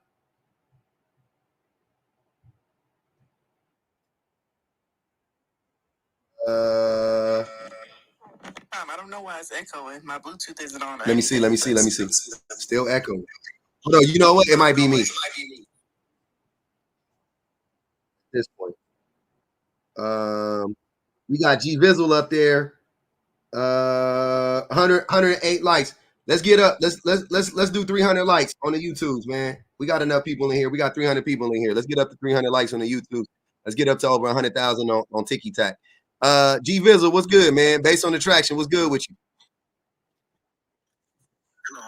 We good, man. What's happening? Hold on. I'm gonna go out and come right back. Gotta reset my Tiki Tacs, man. That boy said that woman was a predator. He know he a motherfucking lie. Damn, the men's be saying anything, man. Anything, take accountability. She was a predator. How old was she? 27? How old were you? 24? Nigga, what? A predator? She should sue that fool for saying that shit online. She should. Brandon, hey Brandon, if your baby mama ever see this shit, she should sue you for saying that she was a predator. That's strong language to describe the woman, the mother of your child. That woman was not a predator, sir. That's wicked work. Yeah, I still got an echo, so it ain't me. Oh my God. Okay, I'm gonna just drop and come back again. All right. G Vizzle, what's good, man?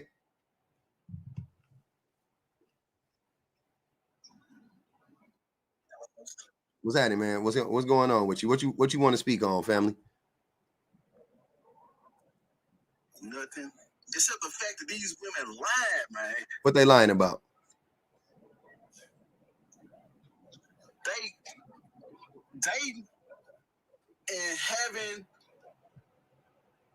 relations with non-provider men based on attraction.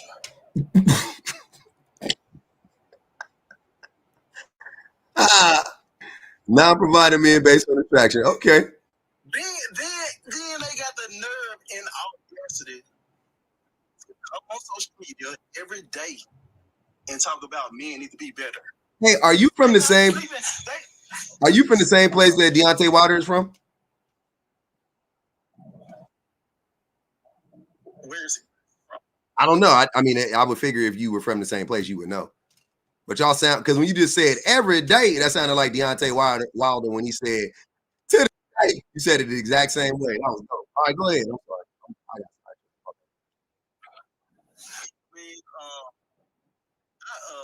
I reposted a video. GV, you from Alabama? You from Alabama? No. Where you from? I remember you told me. I always forget. Somewhere down there, Mississippi. Go ahead. I'm sorry. I could never live in Mississippi. So you disrespected Mississippi. Louisiana? Arkansas?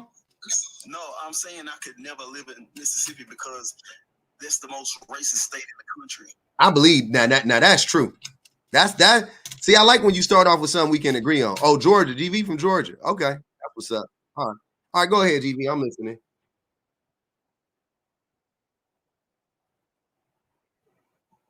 I asked you a question one time about if women were to stop sleeping with men based on looks and attraction, would most men become better? And you said yes. Yeah, I agree. If they know that, why don't they do that? Why are you asking women to abstain from sex? They like to have sex, like men like to have sex. Why is it their job to make men better? Why wouldn't it be men's job to be better? We have to learn how to be better without consequences, external consequences. We have to. I'm asking women to stop complaining about men's actions when you sleeping with no good men based on attraction. If I sleep with a no good woman and I've been seeing the red flags that she has, I need to deal with whatever comes with that. No, you don't. But go ahead, Shenanigans says she can answer. The reason that women. Oh, we got 5 on GV here, by the way. Sorry, we got 5 on GV here. Go ahead, Shan. I'm sorry. Yeah, I don't believe that. You know what? I really be trying. Anyway, I'm gonna start over.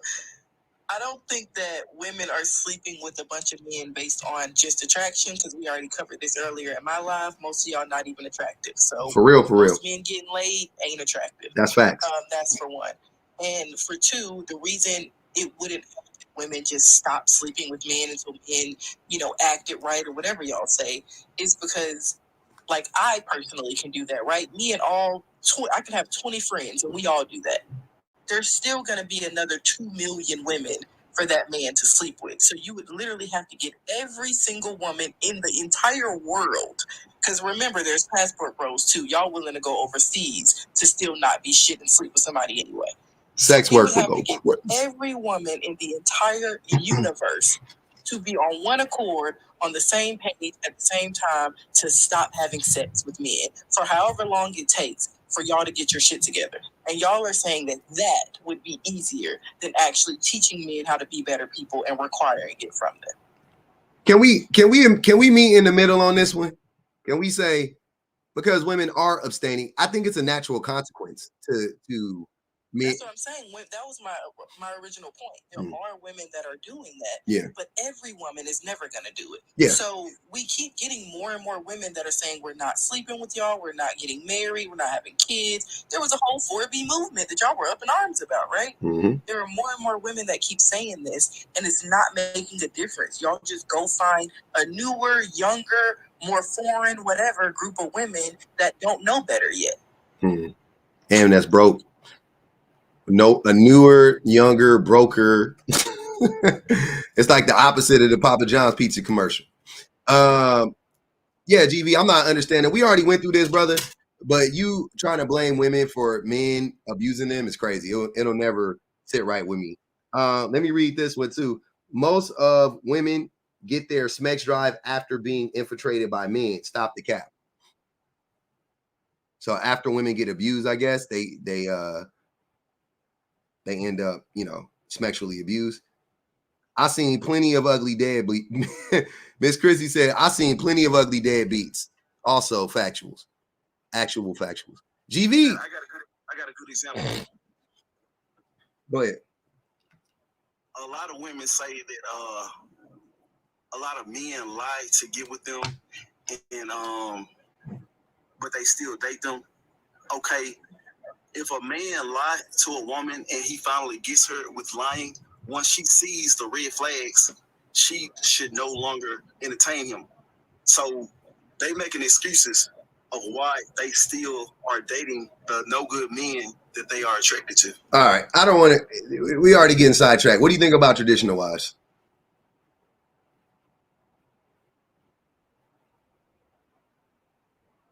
GV. What do you think about what do you think about traditional wives? You think they're a good thing, bad thing? What's going on?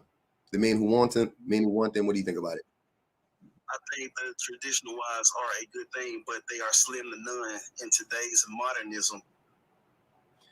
And why are traditional wives good? What's good about being a traditional wife from the perspective of the wife? What is she? How does it benefit her? Because she has a traditional man. Nigga, I'm sorry. That was a reflex. I wasn't even supposed to say that, bro. You see what I'm saying? GV, GV. How do women benefit from being traditional wives? Is my question. How do they not benefit? That's the real question. That's not the real question. You know what? Public. Yeah. To be honest, I can't even answer that because since I don't date. Oh, hell. Yeah. Hell no, you're not about to wiggle up out of this. Just be honest. Hell no, you're not about to wiggle up out of this one. Talking about because you don't date. I know you a motherfucking lie. I know you's a goddamn lie. Nah, bro. Absolutely not. Jimmy said ain't nothing traditional about this money. There you go. I'm finna go run a mile. Hey man. All right. Abid, what's good? How does being a traditional wife benefit? First of all, what is a traditional wife? What is the role of a traditional wife? A woman who fears God, who understands and values the sanctity and value of marriage, and does what it takes to maintain the structure of society in the best way possible. Be more specific. Give us some roles. Give us some examples. What does it look like? Well, it's an affirmation of like the woman is best to nurture. I put God-fearing part of it, but also like doing what it takes to make the marriage work. I find that a lot of women. What do they do? And what do they do to make the marriage work? They sacrifice. I don't think today is ready to sacrifice, and that's why divorce rates are so high as they are. Because you center yourself so much that you put yourself above your kids, you put yourself above your husband, you put yourself above your family, and then you wonder why the women put themselves above their kids. And you're wait, so the women. Wait, so the women are 85% the custodial parents put themselves before the children? The women do that? A lot of times, yeah. I'm talking about modern. I'm talking about 2024. 2024, 85% of women are the custodial parents. You're telling me that women do that? You're telling me that women? Specifically U.S. I don't care what country you in. Canada, USA, Mexico, I don't care where you at in the Western Hemisphere. That's not true. That's unequivocally not true. That doesn't make sense at all. Women, so women, the men, and also you didn't answer my question.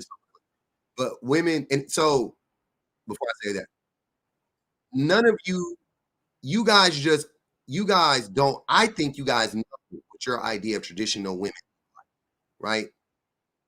But you know that if you say it, if you actually reveal what it is, it will prove my point that all traditional wives and traditional relationships are abusive in nature, every single one, right? So you don't want to say what it really is, so you use vague terms and this abstract bullshit to describe something that is very specific, right? There are actual tasks involved with being a traditional wife and a traditional husband, right? And I'm sure if I asked you what was it like to be a traditional husband, you would actually name the task. You would say, go to work, provide, protect, come home, fix the gutters like the other dude did, paint the house, fix the shed, do the work around the home. Like you would actually name some of the stuff that men do. But when I ask you what do the women do, it's always this like really broad, vague, idealistic talking point. Like, oh, God fearing. What the fuck does that doing the things they need to keep it doing right and keep it like what? Be specific. What do what do traditional women do traditionally? What are their roles on a day-to-day, the ins and outs? Do you guys not know how to run a home? Aren't you guys adults? Can you name some of them? That's all I'm asking. But because in your mind, traditional women are sex slaves. Traditional women also are slaves in the home. Say that. And you even alluded to it when you said sacrifice. Sacrifice what? Her sanity, her body, her labor, her time, her money. So women got to sacrifice every fucking thing. And what do the men have to sacrifice? Nothing. How is his life any different? How is his life different? Exactly. They could instead be doing a 40 to 60-hour work week, but instead they have to be a housewife to you, where they get to stay up and watch daytime TV shows all day and raise their children that they love. Yeah. No, you're wrong. You're absolutely wrong. Instead, what women want to do, you're wrong. Instead, hold on, a bit. Hold on, wait, a bit. A bit. Wait. A bit. Let him make. Hold on, wait. Hold on, Emmanuel, I got you. A bit. Let Emmanuel go. He's being facetious. He actually agrees with you. He thinks he's being funny. Go ahead, Emmanuel. We're listening. What you need to understand of it is that women instead, what they would like to do, instead of working at home or living at home, raising the kids that they love and enjoy and want to be with, they instead want to work for a guy at work who is actually committing sexual harassment against them every single day, 46 hours a week, 40 to 60 hours a week. Their feet hurt, their back hurts, their head hurts. They want to come home every day stressed out, right? Worried about how they're going to make ends meet. They don't want you sitting here providing for them, being a leader to them, providing structure to abusing them, neglecting them. A-hole. Yeah. They don't want exactly. Yeah, they don't want to they don't want to be at home so that you can abuse her and neglect her and financially abuse her because you make all the money. No, not exactly. I know you're making all this money, paying for all the things that she wants and needs and desires. She doesn't want that. No, that's not how it's working. You're making all of this money and you're not paying her for any of her labor. She's worth way more money than the money that you're giving her and the money that you make and the money she has access to, right? So also if and when hold on, Emmanuel. Also, if and when it ends, she's left holding the bag because she gave up 6, 7, 8 years of her life, of her earning potential, right? To raising kids and to being the traditional wife, right? And she's leaving because you are abusive and you are neglectful, which is inevitably going to happen. That sounds scary.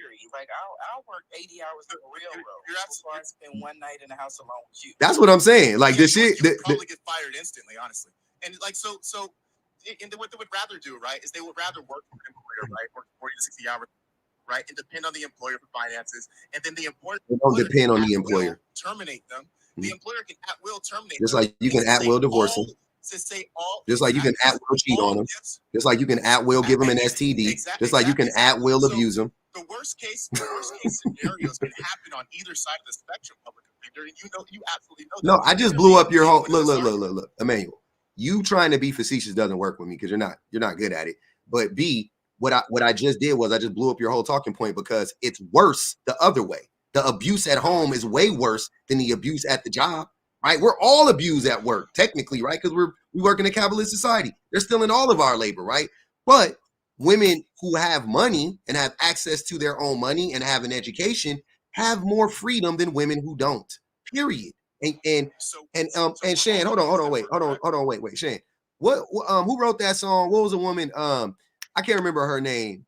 She was a great writer. She has a lyric that says, you put your trust in a nigga. Stupid hoe, how you figure. Like, so that is a classic song for a reason. Because why would you why a man is not a plan? A man is not a plan. Why would any woman depend on a man based on the history of men in this country and in this world? It doesn't make sense, Emmanuel. Men cheat, men beat, men neglect, men use, men lie, men give STDs, men have outside babies. That's what men do. Why would a woman depend on that? Why? I would, like Shan said, I would rather work 80 hours a week to make sure that I'm not trapped.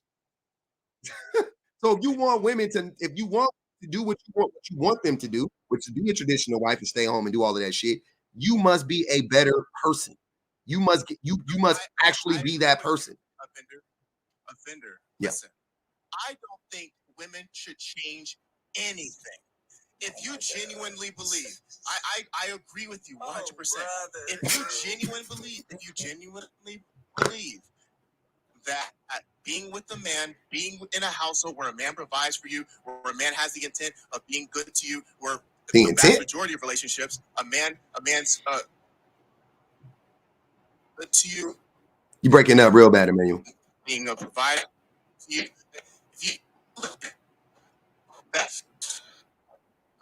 Breaking up real bad. You got the red bars, Emmanuel. You got the red bars, brother. Give it a second. Emmanuel. You breaking up. Give it a second.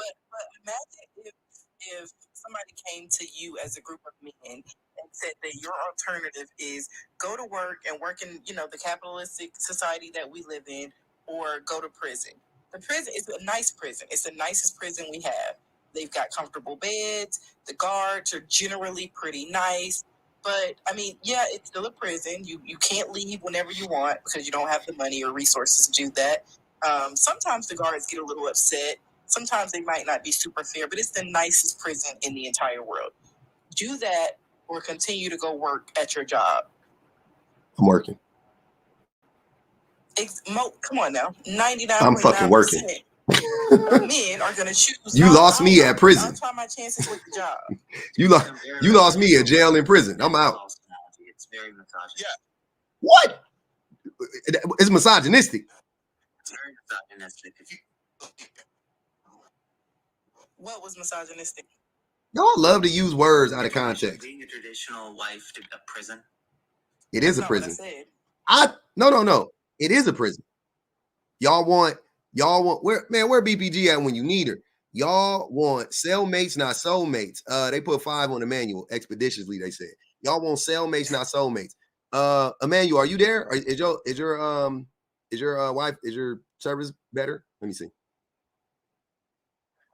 Yeah, I'm on my way to Nevada, and so it's a spotty area. All right, you're good. You're good now. Go ahead. I'm listening. I agree with you. I genuinely believe if you think that marriage is a worse outcome for you, right? If you distrust men, if you dislike men, you hate men or whatever, I think you should be single. I think you should, and there's nothing wrong with that. And my message to guys is, yes, I agree. Guys, you have to step up. You have to be the thing that women are looking for so that you have the choice of picking the women that you want. Don't try to change anyone. Don't try to change these women out here who are pessimistic, who think all men are trash, who think all men are bad or negative or abusive. Don't try to do that. Instead, go where you're okay. Oh, that's fine. Go where you're wanted. And I think that the women who believe that marriage wanted anywhere. But and also, Emmanuel, you know what's so weird about this stuff? Why do you guys always think to try to? I'm just letting you know. I literally just had a live on this, so it's just really stuck in my brain now. Men, seriously, Emmanuel, you need to hear this. Stop giving advice to women. Just stop. Like, what's going on, bro? What are we talking about? You right. You can't change. Oh, no. My bad. You were telling men that. Hold on. You were telling men to not change women. My fault. You were telling men to not. My bad. I got you.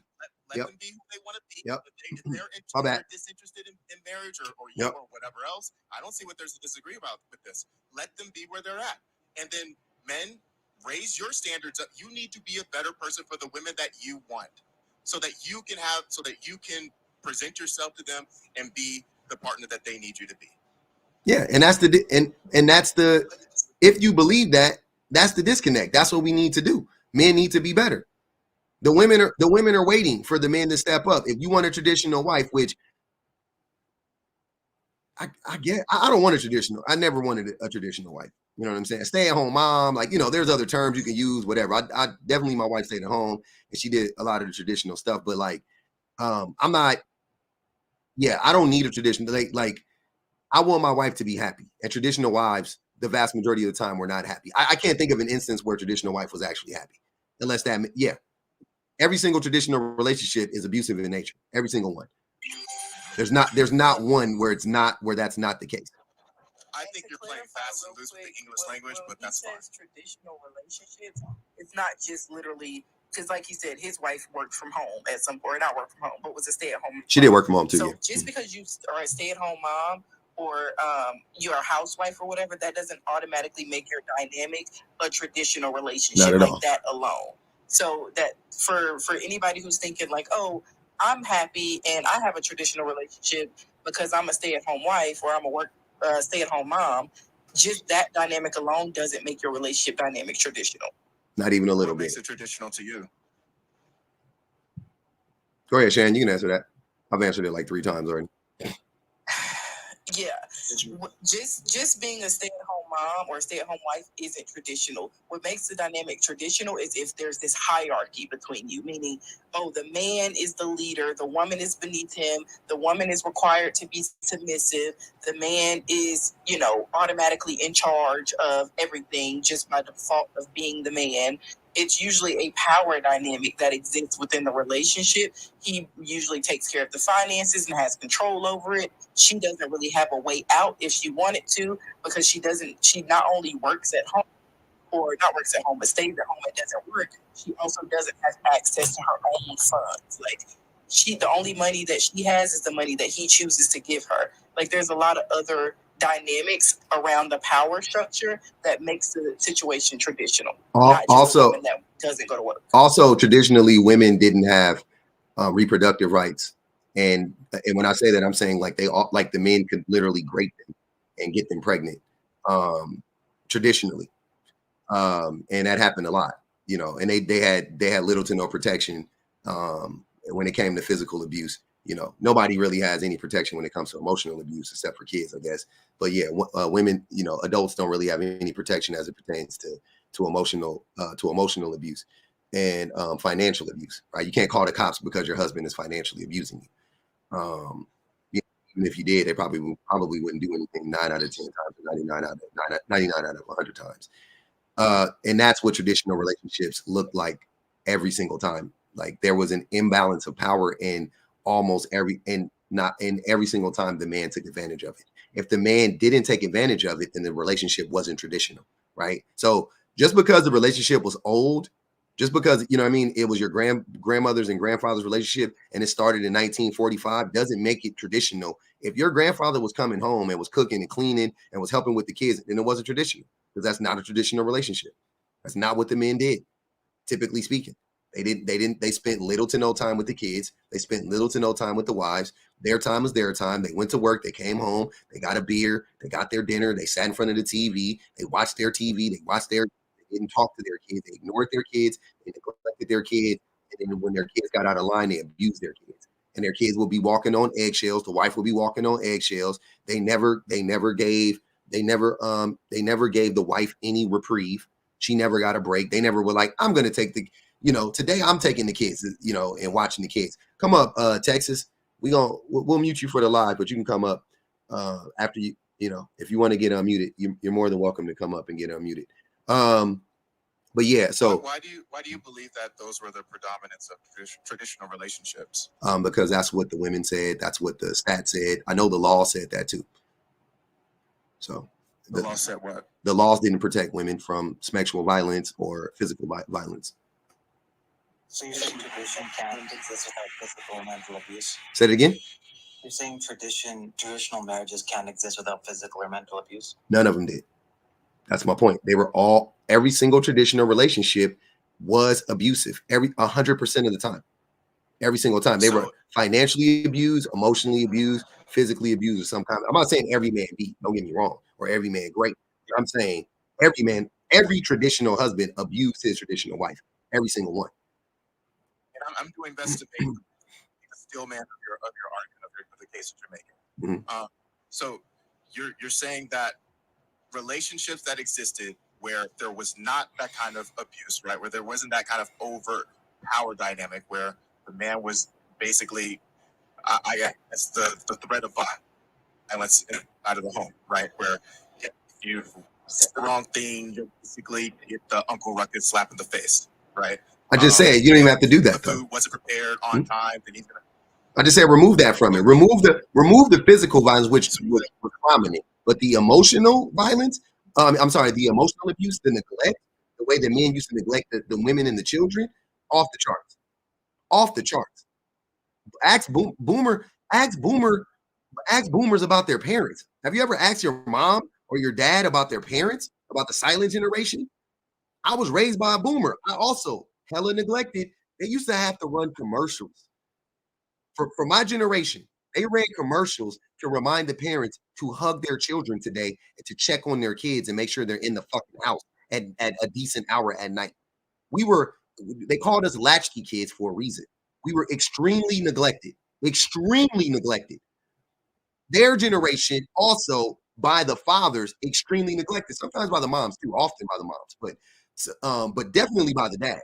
The dads neglected the shit out of the children. The vast majority, that's what it was.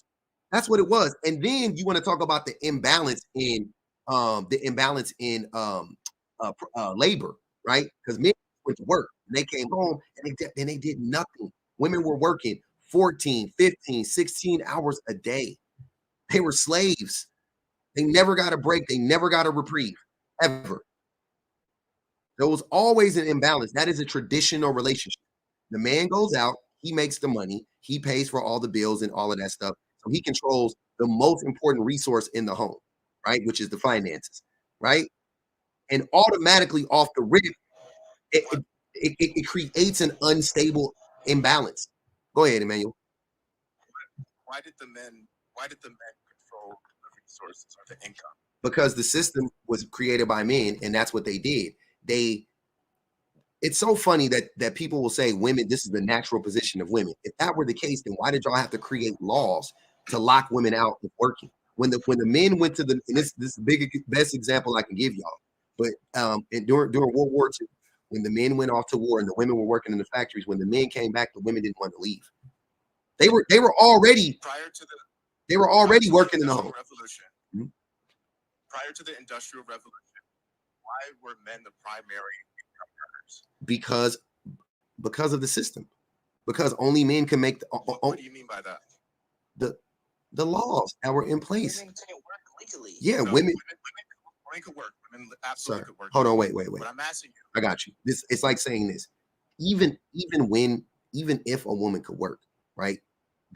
The laws dictated certain things. Even if they could work, they couldn't have certain jobs. First and foremost, they couldn't work every job. First and foremost. Secondly, they weren't protected on the jobs. Thirdly, they were also just locked out of jobs. The same way black people are locked out of jobs to this day. The same way women are locked out of jobs to this day. Legally, we all know you can't on paper keep a black person out of a job.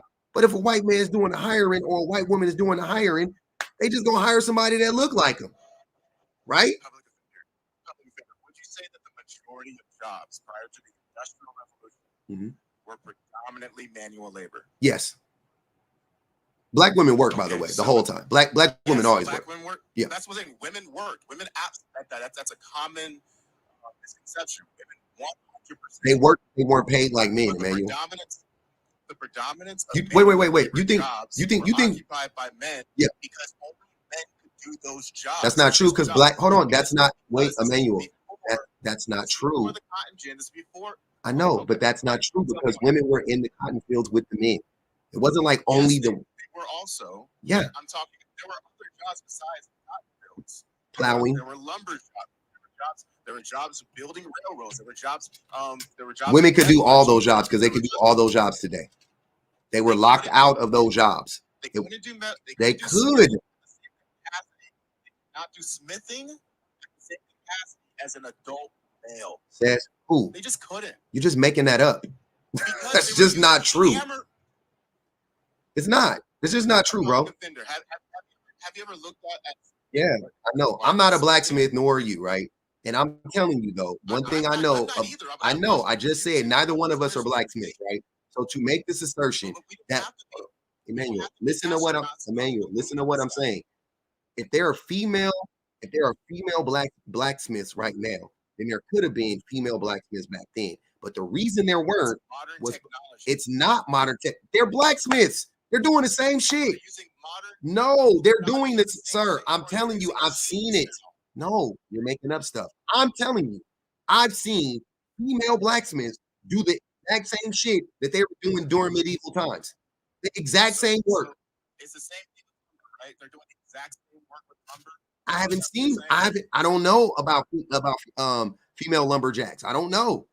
Who the fuck knows? So I'm not gonna even act like I do, but I can tell you about blacksmith. I've seen women be what? Fishing.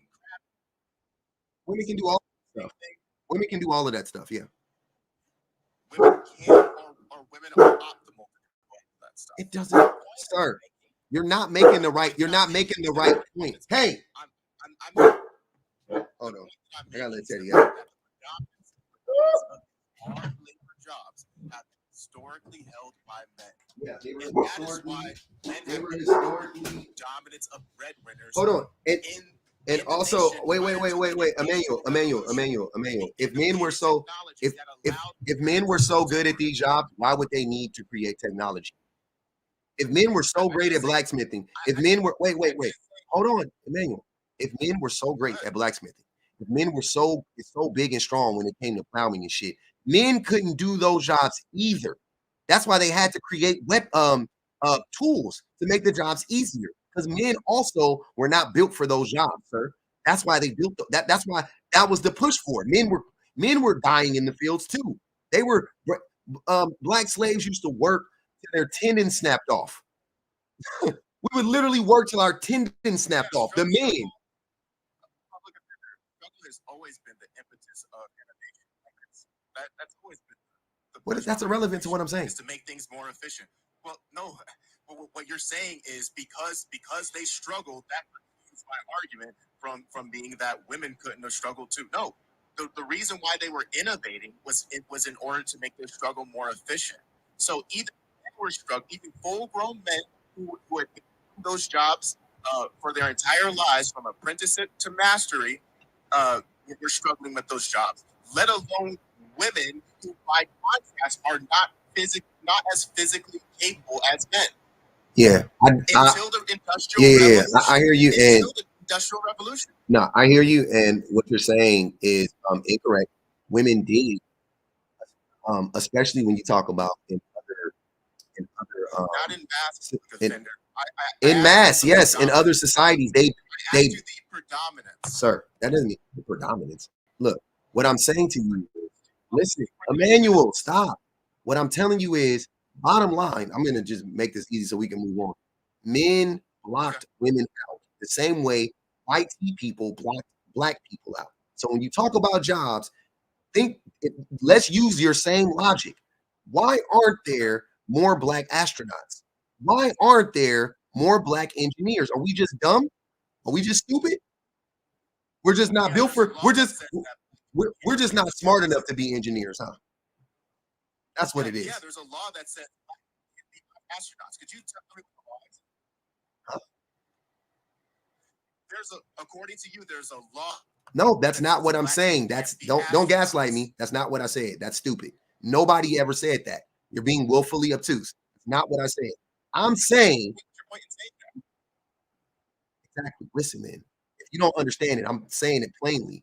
Black people are locked out of these jobs. Black people are told and conditioned to not be in a position to be engineers, to be astronauts, to be presidents and CEOs. It's not because we're not capable of being presidents and CEOs. So our absence does not prove that we can't do the job.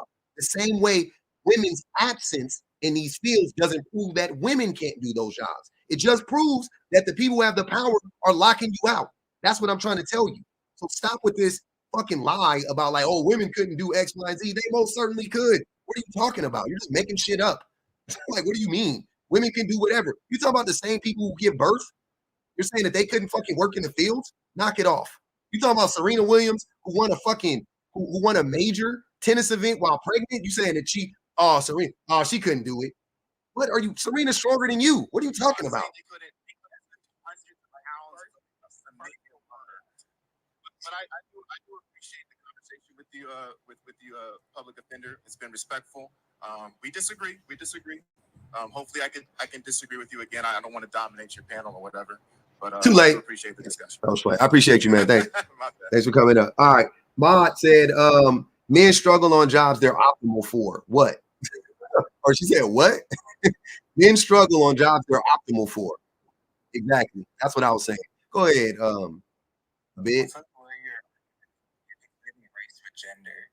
There's no inherent biological between Black people and white people, but there's an inherent biological difference between males and females. So are you not acknowledging that males have a natural physical strength over women and can naturally do labor at a rate that's much greater than women, or are you just obtuse about? I think the point that gets lost is if we're only talking about strength, right? Then are there not more than one type of strength? Is there not more than one type of strength? A bit. Is there only one strength? Only physical strength, right? Huh? Mental fortitude. Yeah. Who is more mental? Who has more mental fortitude? I don't know. I'm not expecting you to actually answer that question, but I'm saying these are other strengths that are involved in these jobs, right? And like my boy Bama would say when he would talk about hiring women versus men, he would often talk about how he would rather hire women because all he would have to do is tell the women to do the job once and they would do the job. But the men, he would have to tell them 5 times to do the same fucking job. Stuff like that. That matters. You see what I'm saying? Right? Like, so just going to, oh, well, he's stronger. I mean, cool. Cool, bro. Like, yeah, he's stronger. But is he gonna do the fucking job better? Probably not. Yeah, women are also more efficient. Yeah, that's what I'm saying. So where they may lack with physical, they make up mentally. So there's not, that's what I mean. Y'all want to make this about like men just we're stronger. I'm like, okay, that's cool, but that's only one type of strength. That's not true. I just blew up your whole point, and you just went. I just blew it up. It just got obliterated. Because men lock women out. Jesus Christ, man. Do y'all ever listen? Seriously. No. Y'all never listen, right? They don't listen. They don't think. They don't communicate. They're just strong. Me strong man lift heavy thing. Y'all act like Grug from the Croods, man. Like, please be fucking like, come on, bro. Like, what are we talking about here? Men are not the best at every job, even physical jobs. Because what if you find that deadly combination of a strong woman? Because there's a ton of strong women. So you get a strong woman. I'm saying, like, with the mind of a woman, with the fortitude of a woman, with the efficiency of a woman, you put that in a strong body. I'm tired. Give me her. Give me 5 of her. I know we're going to get this shit done. I know we're going to knock it out. It's humanly possible to do it, even with women. Yeah, that's what I'm saying. Once again, you keep saying the same thing in a different, dumber way. That's not the point. I already blew up that argument. There are men who are stronger. Have you ever, this is what makes me think y'all, okay, I'm not going to say this. If you've ever been in a fight, I've been in a lot of fights. I've been in fights with dudes that are bigger than me, dudes that are smaller than me. But here's the thing. Yes, I fought dudes that were stronger than me and I beat them up because I was quicker than them. I was smarter than them. I was more tactical than them, right? And I've been in some fights with some dudes short, and we was getting down. Like it was a tussle, right? So just because you're bigger than somebody doesn't mean you're automatically better than the other person. That's dumb. Have you never watched a fight? Have you never watched smaller people beat bigger people? That stuff happens all the time. It's not just based on brute strength, brother. You want women fighting men like a weird flying. That's not what I'm saying. Also dumb. Not what I'm saying. I think the other thing that men don't realize when they make their claim to fame, how strong, like their brute strength, y'all are making yourselves obsolete, and you don't even see it. When you position yourself as a utility, when your main claim to fame is that you're so much stronger physically than everybody else, okay, great. But have y'all heard of this thing called technology? At some point, your strength will be the last thing somebody needs. They would need all the other things that public name that women have had to always work on, because we couldn't just rely on brute strength. So we had to actually build actual skills. We had to communicate. We had to learn to think. We had to be logical. We had to use reason.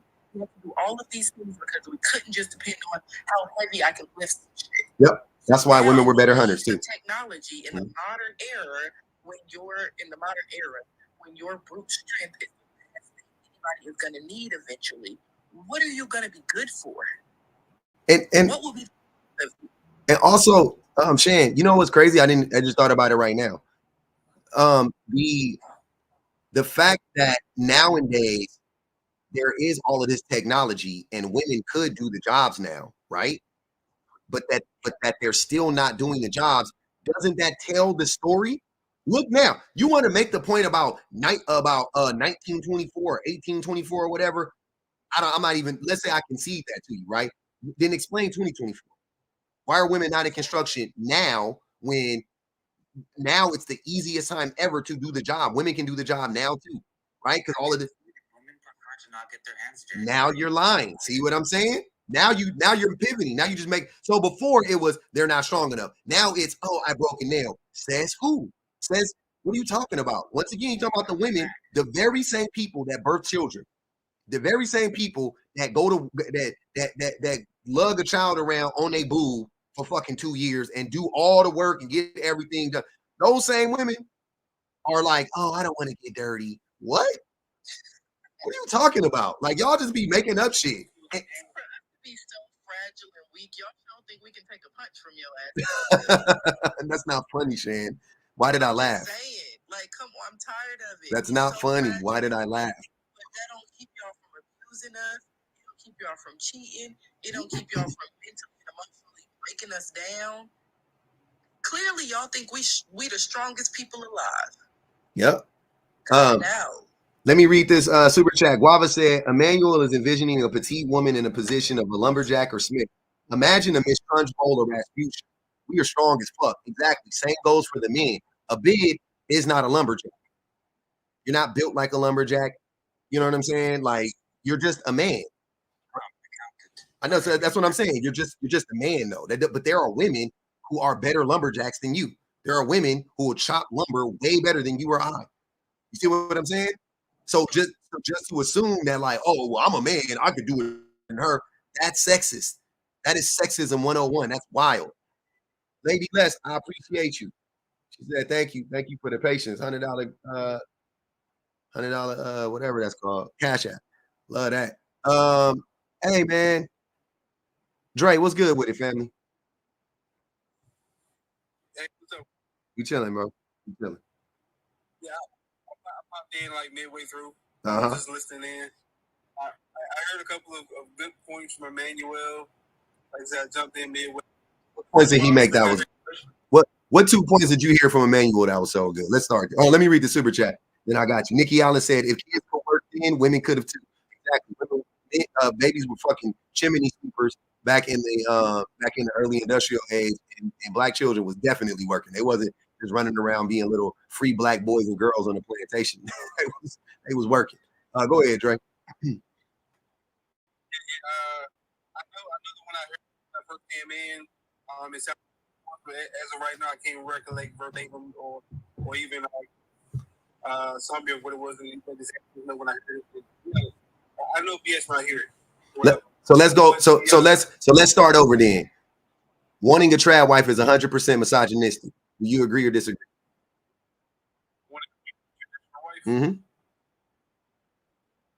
I don't see anything wrong with traditionalism, minus the abuse. Then you can't subtract anything from it. If you subtract anything from it, it's not traditional.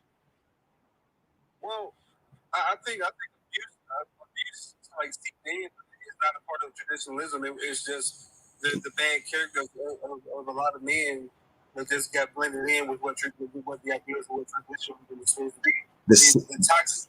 The toxic traits that a lot of men display is not a part of the ideal of a traditional relationship. Yes, it is. Then why did every man display those same, like, I don't understand if it's not a part of it. Why did so many men display those same characteristics? Also, the traditional setup is abusive. That's what I'm trying to tell y'all. The setup is abusive. Fuck the men. The system is abusive. The setup, the system is abusive in nature. That's the craziest part. How is it inherently abusive? A woman not have. We live in a capitalist society. Am I correct? Right. A woman not having her own capital does what for her? Does that make her more vulnerable or less vulnerable?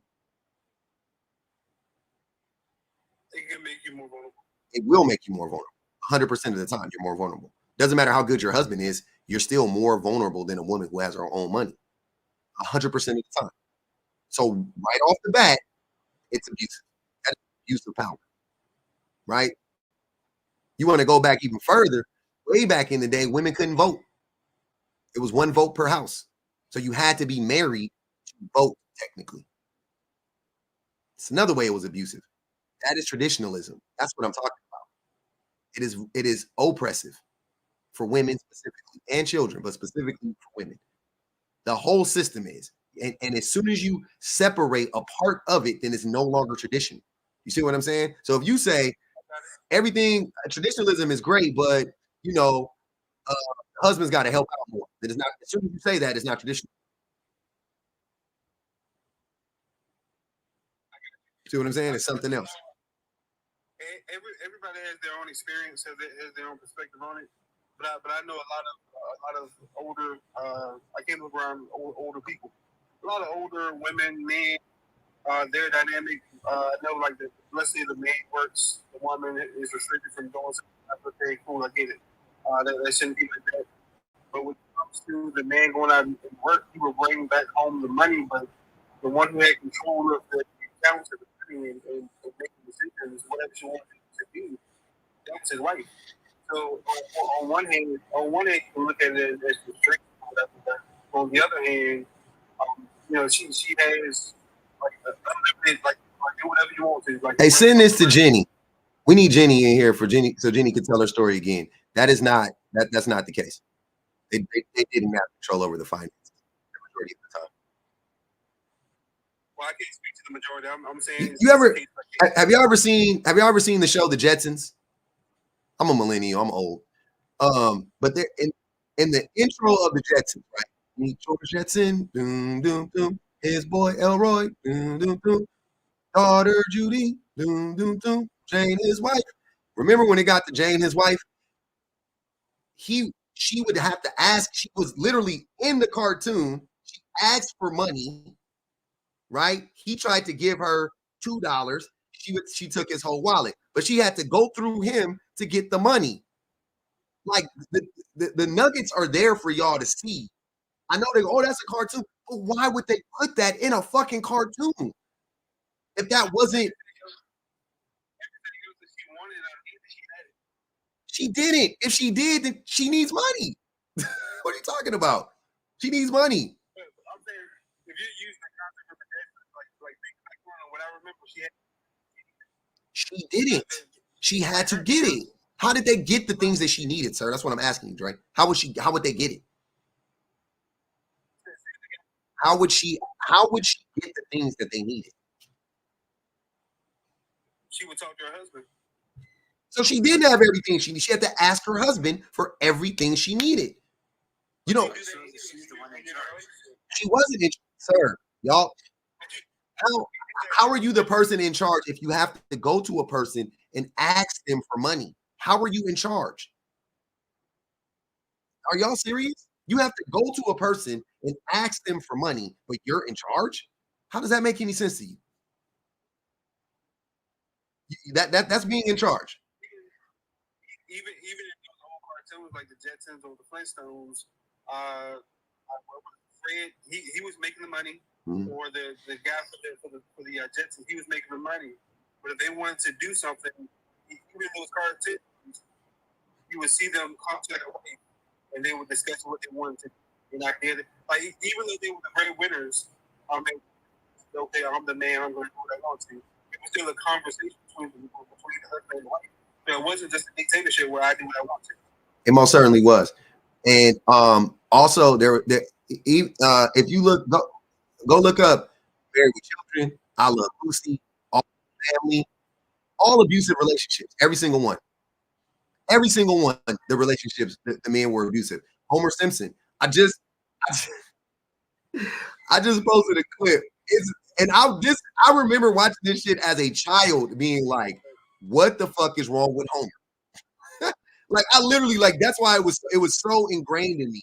This episode, it's the one when he bought her a fucking bowling ball for her birthday, and she was going to cheat on him with the bowling instructor because she was like, "I'm going to teach him a lesson." He thinks he gonna get this bowling ball, and the bowling ball said his name on it, and it dropped on the cake when he went to go in. It was the wildest shit ever. It was crazy. And but that was kind of like how the relationship, that was in the 90s, by the way. It was still that same trope of the neglectful, dim-witted husband. That was still the same trope in the 90s. It was very reminiscent of All in the Family. It was very reminiscent of Judy. I'm sorry, I Love Lucy, and it was very reminiscent of the Jetsons and the Flintstones and so on and so on. That's what I'm saying. Now we have become a little bit more aware as a society, right? Not pushing those stereotypes, but those dynamics still exist in those relationships. If that man is the breadwinner, he is going to be abusive. Look, you can't sell me on when the man makes more money, he's not abusive. When the woman makes more money, the man becomes more abusive. Hold on, Dre. Dre. Listen to what I just said. When the woman makes more money, the man becomes more abusive. So you mean to tell me that in a relationship, when the man makes more money, he's not abusive? Well, keep in mind at the same time, some relationships when a woman is making more money, the abuse can go both ways. Here we go. Here we go. Are you saying that doesn't exist? I'm not saying it doesn't exist. I'm saying it's not common. The common theme is women make more money, the men become more abusive. They become more neglectful. They do less. The women pick up most of the women do more shit when the woman makes more money than the man. Typically. Men are more tolerant of a woman that makes less than them when a woman man make less than them. That's why most times when women make more, Dre, I literally just this is how I know y'all might be NPCs, bro. Are you a bot at this point? That was a great response. Listen to what I just said. When women make more money, they come home and do more of the labor in the home than women who make less money than their men. So it's the opposite of what you're saying. When the woman makes more money than the man, she comes home and does more labor than the women who make less money than their men. Why is that, you ask? Because the men, they become more abusive. They become more resentful. They become more disrespectful, more lazy. Almost as a punishment, you would think, right? Oh, she make more money than me. I got to humble her somehow. I ain't cleaning up shit. I get what you're saying, but like I said, I can't speak to the majority, but I know people, both black and white, that when their wife made more than them, they didn't do those things. You don't know what they did, Drake, and this is how I know. You don't know what they did. You're not clocking, Drake. You're not clocking other people's relationships. Stop with the cap. You're not. I don't believe there's nothing you can tell me to convince me that you actually were clocking there. You don't know. What are you talking about? Like, be for real, sir. You don't. And you're saying multiple people? Maybe I would give you one. Maybe I would give you like my parents. Cool. People, black and white, get the fuck out of here. Than just people that you don't know. Say it again. How can the stats that you use to back up your argument? How can you actually say that you don't really know? Because that's what stats are for. What do you mean? I don't care. I don't have to know them. Me. I like the fact that I don't know them because when I know people, they lie. When the threat of embarrassment or shame is involved, they're gonna mask and hide it even. Yeah, these are not. You know what I mean? Like, yeah, these are like anonymous polls and shit done. Yeah, I'm gonna believe that shit over my friends. My friends be lying. They're not gonna tell you. Oh yeah, she's great. Oh, my husband's great. He's doing everything. Women will go out. Women are more flexible than Simone Biles. They will bend themselves in all types of pretzels and shit to defend their man from embarrassment public. Because it also embarrasses them too, right? But yeah, they definitely will contort themselves into the oddest of shapes to run to protect oh no, my man. No, whole time. You ain't never seen you ain't never seen or been a part of. I've had the woman hand me the card to pay for the meal. Oh yeah. I've had that. I've been in that position. I've been at the dinner. Yeah, I understand. I've been there too. Okay. Then what you talking? Then you know. You know. What are we talking about? Why are y'all arguing with me when you done did the shit? You done been there. Like, are we fucking serious? You been there. Like from the perspective, I agree. I agree on that point. But like going back to the men just being inherently more toxic in certain scenarios, statistically, I can't argue with you there. But from my personal experience, which doesn't really count in this argument like this, from my personal experience, it's not always the case. Okay. Abid, did you want to say something? So if you're acknowledging that women are just as likely to get abused, making more abuse, then there's no reason to oppose traditionalism on that regard because you're at risk no matter what. So no. I'm sorry, sir. They're not more likely to get. I'm sorry. I didn't mean that in the. My bad. I'll take it. I didn't mean it like generally they get abused more. I'm saying in that specific way. In the when it comes to like neglect and like not, you know what I mean, like not helping out and things of that nature, which is abusive in nature, right? That's what I'm saying. Like it, like intentionally being like, I'm not gonna clean up. I'm not gonna do this. I'm not gonna do that. That's what I'm saying. There's a risk for abuse no matter what. So that by definition, we know traditional households tend to be have more stable marriages. You can look at India, right? They don't. The divorce rate is way lower in India because the women can't leave. Because the women can't leave, and it's very Indian women, and East Asian women will tell you without a doubt, men are extremely abusive, without a doubt, extremely abusive. I had a whole thread with East Asian women talking about that because they thought I was saying that East Asian men weren't abusive, and I wasn't saying that. I was talking about another creator of the whole thing, but yeah, they lit me up, and they were like, "No, East Asian men are extremely abusive, like straight up and down." So nah, you're not about to sell me on. Well, in India, it's the same thing you can say about America back in the 1930s. The divorce rates were really low, yeah, because the women couldn't go nowhere. They was getting married off at 14 years old and couldn't fucking work a job to provide for themselves. The divorce rate was low. She couldn't go anywhere. The divorce rate being low. Best friends is Indian, mm-hmm. and they go back like for a whole month, like every year. Mm-hmm. And she was basically saying how it's so dangerous over there as far as like the cat calling and SA that like you can't even ride a bus or a train without fear of like a man SAing you or touching on you. And the first time it happened to her, she was 5 years old. Crazy work. And a bit. So the abuse is higher for a woman in a traditional relationship. The physical abuse, the sexual abuse, the mental abuse, all higher, all of them higher. And then you add to that Like you just said, the risk of abuse is higher, but then you add to that financial abuse. And then you add to that she being more trapped, which will just perpetuate the abuse even more because she can't go anywhere. Possession. If a guy is truly a true alpha male and living up to providing and protecting, he won't abuse his wife. Most men don't though. Let's not speak in ifs. God does not like men who abuse their wives, Yeah, yes he does. God was an abuser. Super.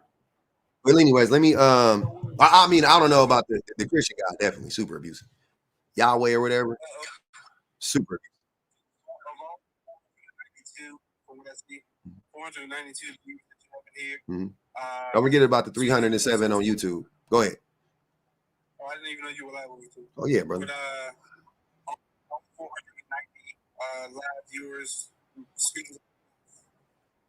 Have anyone had traditional experience in a relationship that wasn't negative that they can that they enjoy? Yeah, I know of one. Leah was saying that it was good. Nah, it wasn't traditional though. It's not traditional. That's what I'm saying. Her relationship isn't. She's too loud. Her relationship isn't traditional. It's not traditional. Because just because she's a stay-at-home mom, right? But her relationship isn't traditional at all. Her husband sees her as an equal, and he helps her. so there's that. Yeah, so it's not traditional. That generally is at least from a traditional relationship. We speak about the dynamics of a woman, of the wife submitting to her husband and all that, but submission isn't subservient or nothing like that. Yes, it is. Submission is servitude. I mean, you know what I'm saying? Like you're going to be subservient. That's the part of submission is the cornerstone of subservience. But the husband and the wife are serving each other. Yes, they are. They're really not. The wife serves the husband. The husband doesn't serve the wife. That's why they have once again, we're going to go back to the same saying. Happy wife, happy life. Why did they have to tell men happy wife, happy life? Because men were not serving the women, and we're still not. Let me read the super chat though. BK Standard, I appreciate you. My parents were late 40s and 50s babies. Growing up a PK. What's a PK? Growing up a PK in church. A poor church? I don't know. Growing up a PK in church. Oh, pastor's kid. There you. Thank you, BP. See, knew you was up here for something. Growing up a PK in church, I figured my mom was a traditional wife, but she was definitely modern. She was a nurse, but my pops definitely wanted her off her job. That's no bueno. Yeah, so the chat lit up when you asked that question, Dre. All the women that were traditional women, traditional wives said it was trash, just so you know. And all of them, it sounds like all of them were either stopped being traditional and might still be married, but it sounds like all of them ended up probably not married anymore. Poor kid. The 40s, a happy wife, a happy life. That's really a service for men to make sure you keep your wife happy. Like you're serving each other. I'm saying, Dre, they had to come up with that saying to remind men to pour back into your wife because most men don't pour back into their wives. That's why most men hate the saying now. Believe it or not. When you say it to men, they cringe. Oh, happy wife, happy life. How dare you? What about happy husband, happy If you have to remind maybe men strayed away from what it should be, but they knew it at some point. This is crazy. This is crazy to think that the men used to do it and they never did it. I'm sorry you were taking me literally. They never were taking me literally. Go ahead, BPG. Oh, I'm sorry, a bit. You wanted to say something else? I saw you come off from mute. Okay, you got to go, Dre? Okay. False traditionalism, like as if it's just we're abusing women, telling women to be servants and like just making a sandwich and that's it. Like it's not just. It was. When traditional women are happier women, No, they're not. They understand you're serving your home, you're living for your purpose. No. You know, it's a fallacy of the West. You think that a couple Birkin bags and just being alone in a room is going to make you happy. It's not. Yeah, well. Hey, Shan, if you got 2 Birkin bags and you was alone in your room, would you be happier than if you were in an abusive relationship with a man? I know, but he threw the Birkins in there, so I knew you'd be happy with the 2 Birkins. I was like, that's a given. Should I be happy in a room with 2 Birkins? Assumption of being with a toxic. Say it again, Drake. Most men are toxic, unfortunately. All of this thing is based on toxic situations, like toxic. Most men are toxic. Most men are abusive. That's the point. If I would, I'm not like y'all. I don't talk about the outliers. I don't focus on the minority of men. I focus on the vast majority of men. The vast majority of men are abusive and or neglectful. I mean, or whatever some combination, abusive, neglectful. We don't pour back into our wives. We're not satisfying our women. We're not, you know what I mean? We're not helpful. Whatever the case may be, we're a burden on our wives and on our girlfriends. The vast majority of the time, overwhelmingly, we are. Overwhelmingly, we are. Is that how you view yourself? Not to make it personal, but is that how you view yourself with your wife? Yeah. I can answer that question. Yeah, absolutely, I do. You view yourself like a burden? Oh yeah, for sure. Like historically in my relationship, absolutely, without a doubt. No, like what's the thing? Like now? No, not so much now. I'm doing the work. I mean, even now though, yeah, my wife still got to fucking, she gets on me about tons of stuff. Yeah. So I would say, yeah, I would say overall, I'm still not a burden, right? Still not, right? Money wise, I'm not, whatever. I make money. It's not that. It's the labor part. You know what I'm saying? I'm still not doing enough of the labor in our relationship, emotionally, or the physical labor in the home. No doubt about it. My wife is still like, just stuff, just like mental labor, just like, like, oh, you got to pay this, and oh, don't forget to sign up for the, you know what I mean? Just stuff like that. Like she still has to like remind me, or she still does remind me to do stuff like that. You know what I'm saying? No doubt about it. No question. If you flip it, would you say, like in any way, in any capacity, would you say she is on some level, in some moments, a burden to you as well? Never. Never.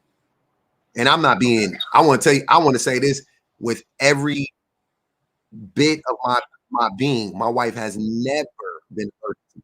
Never. Not for an hour, not for a day, not for 5 minutes. Like, I swear to God. Like, I'm not saying that for the internet. I'm wholeheartedly, I will get off of here and tell her again to her face just so she knows. She has never been a burden to me, not 1 minute of her life, ever. I've never had to tell my wife to do anything.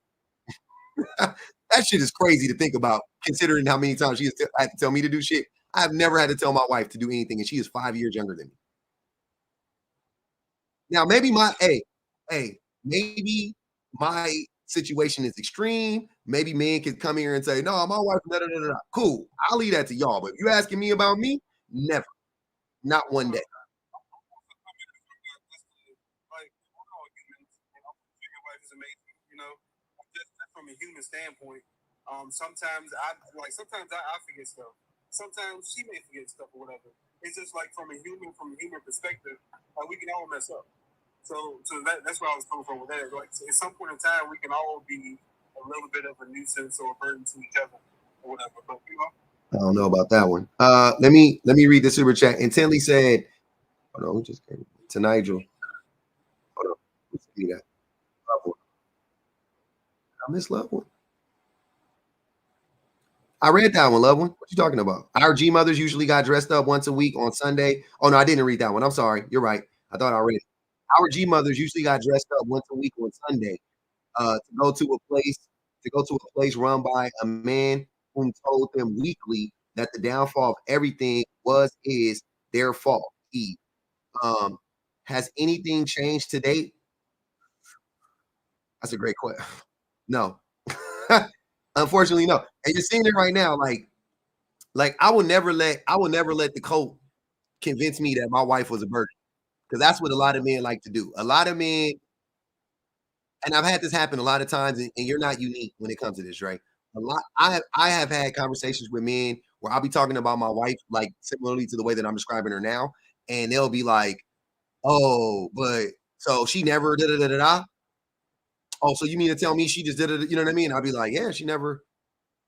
Oh, that's correct. You know what I mean? Well, shoot, if it's a black man, I ain't gonna hold you. Oh, that's because you got a white wife. I gotta get me a white wife. I'm like, no, what the fuck?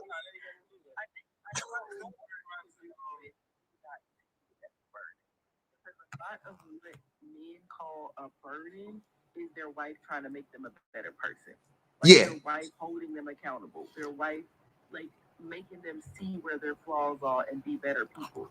A lot of men like because you saw it as an opportunity for you to be a better person, you didn't look at it as a burden. Maybe that's a it. lot of men see their wife as a burden simply because of that. Because she's always nagging.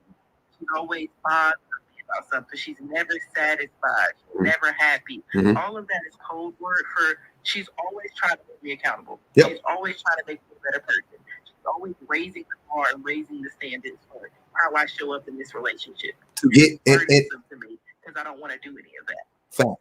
And she's raising all of that stuff literally just for me to get to where she's at. She's not she's not asking me to be a better person than her.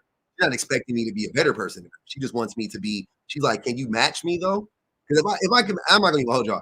If I can match my wife's output, I might be President Obama. Like if I'm not even joking. Y'all think I'm playing. If I could match my wife's output, fuck it. I'm not gonna say President Obama.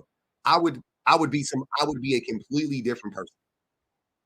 Like in my life, like the level of success that I would have in my life, the personal success that I would have in my life, if I match my wife's output, it's ridiculous. It would I would be like king of the world. Like it would be Mansa Musa type shit. Like it's dumb. You know what I'm saying? But I you know what I'm saying? My wife in so many ways to me, she's like Kobe Bryant. This is something that I recognize about her. And this is what I think about a lot of women.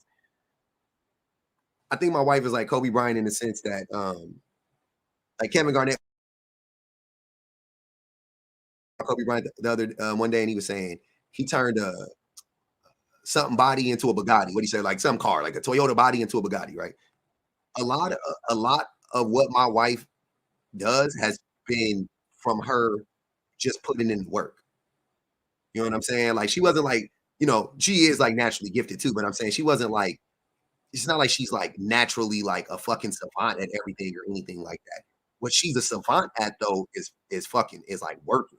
Like that's where you know what I'm saying? Like that would be that's the best way I could describe it. Is like that's where she has like a savant level ability to like focus and work and like figure stuff out on her own, and like her drive is, you know what I mean? Like stuff like that. That's what I'm saying. That is savant level. That's Kobe, but she's black mama. She mama mentality type shit, right? I don't. I'm the talent. I'm the talent guy. I'll rest on my talent. You know, life is easy breezy for me, loosey goosey, whatever. You know what I'm saying? And I just, whatever I can do, I'll do it. Whatever I can do it with. My wife was like, I got that too, but also we gotta grind. You know what I'm saying? Like let's yeah, you're good, and yeah, but you can be better. You know what I mean? Like you gotta have the work ethic. You gotta put it in, and a lot of that, you know, rubbed off on me, thank goodness, right? But it's also taken her a lot of time, a lot of energy, and it didn't need to be. I wish I already had it naturally. And I think a lot of men don't respect that about their women, and they don't value that in their women. And like Shan said, they'll turn that stuff into a negative. They'll turn that shit into like, oh, she always nagging me. She always got something to say. She don't never see the good things I do. You don't never you don't never give me my flowers. You're always looking for cookies and shit. Like, nigga, you fucking cookie monster. You know what I'm saying? Like, stop looking for the cookies. Just fucking do the work, do the job. She never gets the flowers. She never gets the cookies. You never recognize the shit she does. That's why you just said women be nice. That's why you just said your wife ain't ever been a burden to you. Absolutely not. I would be a lie if I told you my wife has ever been a burden to me. Ever. I literally, I really want people to understand I am not playing when I tell you this. Like, I don't know how much more serious I can be. My wife has never been, in 17 years of being in a relationship with this woman, she has never been a burden. Ever. Like that, like what the fuck? Never. That's crazy. Me on the other hand, two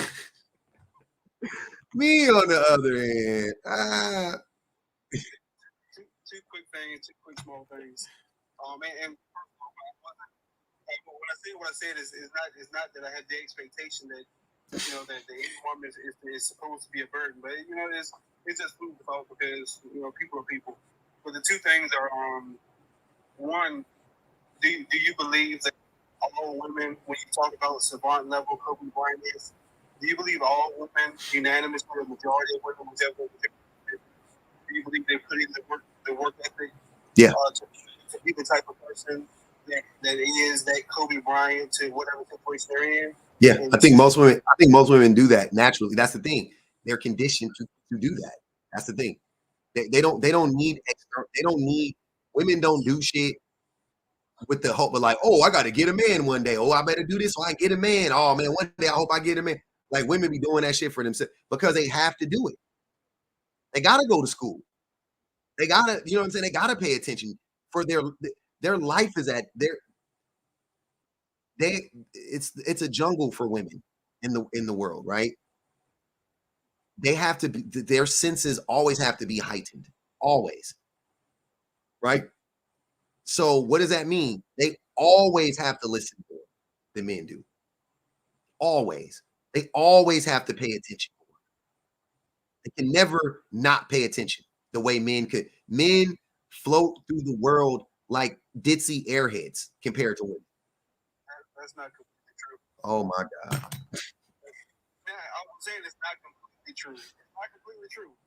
But the second thing I was gonna say. Hold on, let me read the super chat, Dre. Hold on. Some men find how their wives breathe as a bird.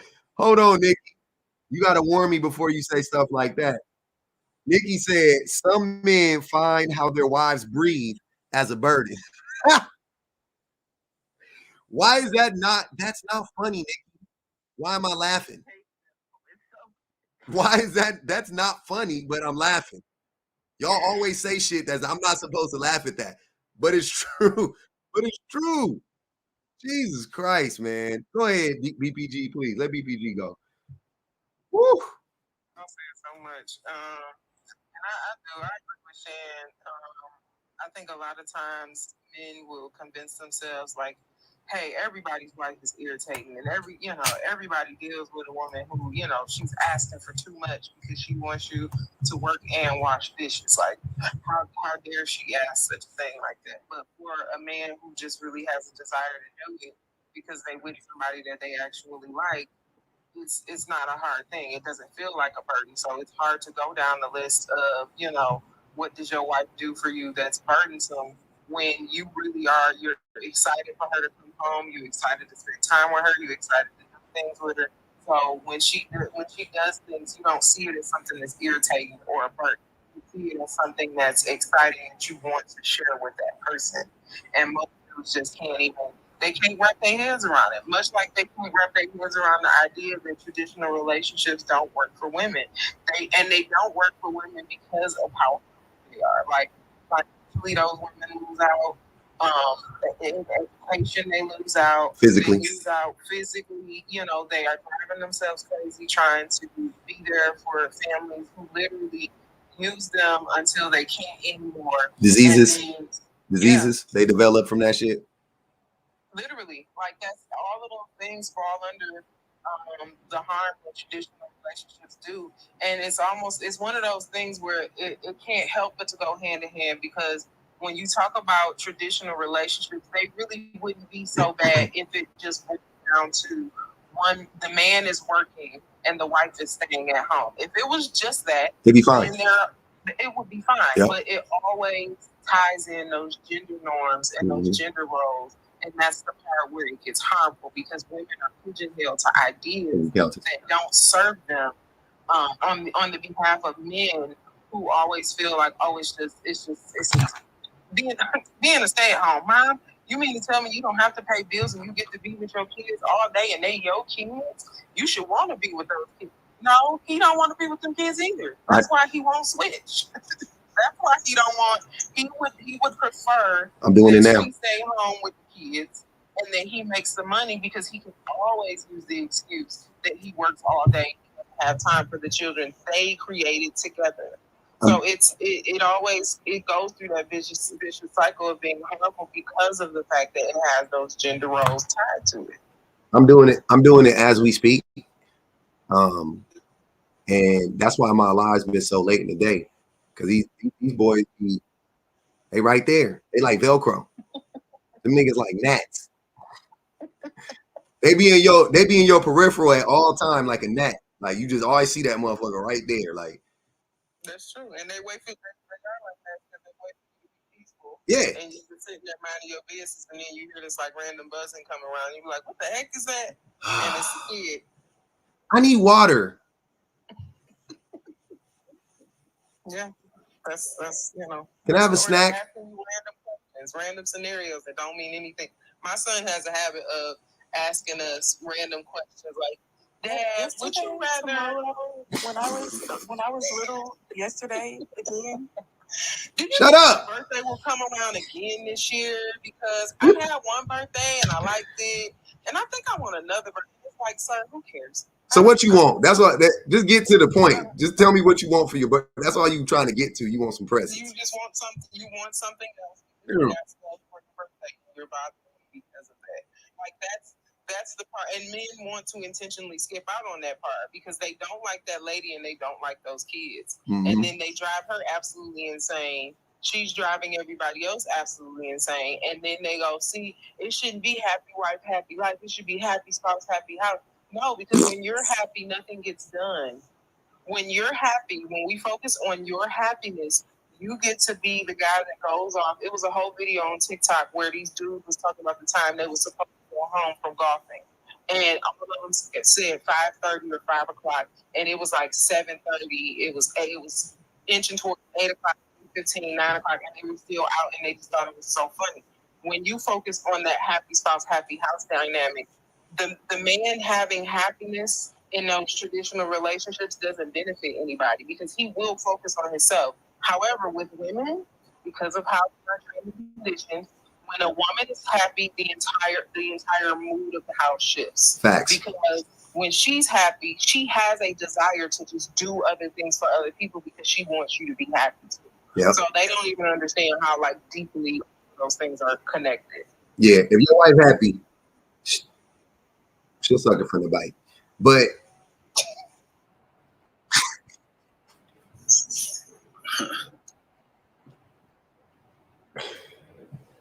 damn, BPG, that shit. Why that shit caught a nigga off guard. I'm really glad you didn't try to skate past that because you know you was dead ass.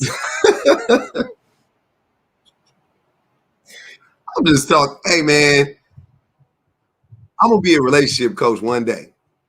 I think I'm gonna try it one day and I'm not gonna be able to coach couples because I ain't got really, like I said, I really ain't got much to say to the women. You know what though? I do need you to bring your woman because I need to make sure you're not lying. So you can bring your woman, but we're gonna have some one-on-one consultation. And I'm just gonna tell y'all I'm gonna tell y'all exactly what you want, what you need to hear to win. Right? Because I know what niggas want. I want that.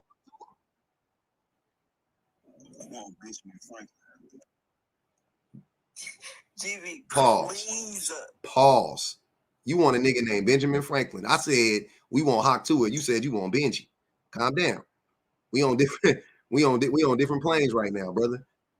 What I'm saying is I know what you want. I know what you want. I know what you want, and I know how to get it. I got the goods on it. Right? If you want her to do that weird thing you like to do, that thing she only do on your birthday, you want her to do it once a month, twice a month. You're gonna have to bust some suds. You're gonna have to be proactive. You know what I'm saying? Just to, you know what I mean? Like, I don't know what to like. I don't know how to I don't know how to convey this to y'all, but here's the thing though. Why I'm saying I need the woman to be there is because when I ask the dude what is he doing, if she's not there, he's gonna say he's doing everything. But if the woman is there, then you know what I'm saying? It'll happen. It'll happen more.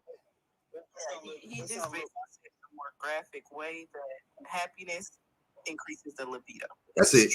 That's all I'm saying. I know. I'm just joking with y'all. I know what it is. It's more to life. No, I'm just saying. Than clapping. That is true at the end of the day. Yeah. Like, if you want, because that's what y'all want, and we understand that. But you want to go around and you rather coerce her into it than just literally making her happy and understanding that as long as she's happy, genuinely, she gonna stay horny, just off the strength. And that to me seems like a win-win-win. And the kid's gonna be happy. Everybody happy. That's all I'm saying. Like the shit take care of itself. The shit take care of itself, right? Because she already. The thing is, what I'm saying for men is, she's already doing all the rest. Well, also, you alleviate the nagging, quote unquote, right? If you're doing the thing she's asking you to do without her asking you to do it, then there's no need to nag. She won't nag. And then also she'll, like Shan said, the libido will increase. So you're getting like, she's already doing all the rest of the stuff. She's gonna love you. She's gonna love you down.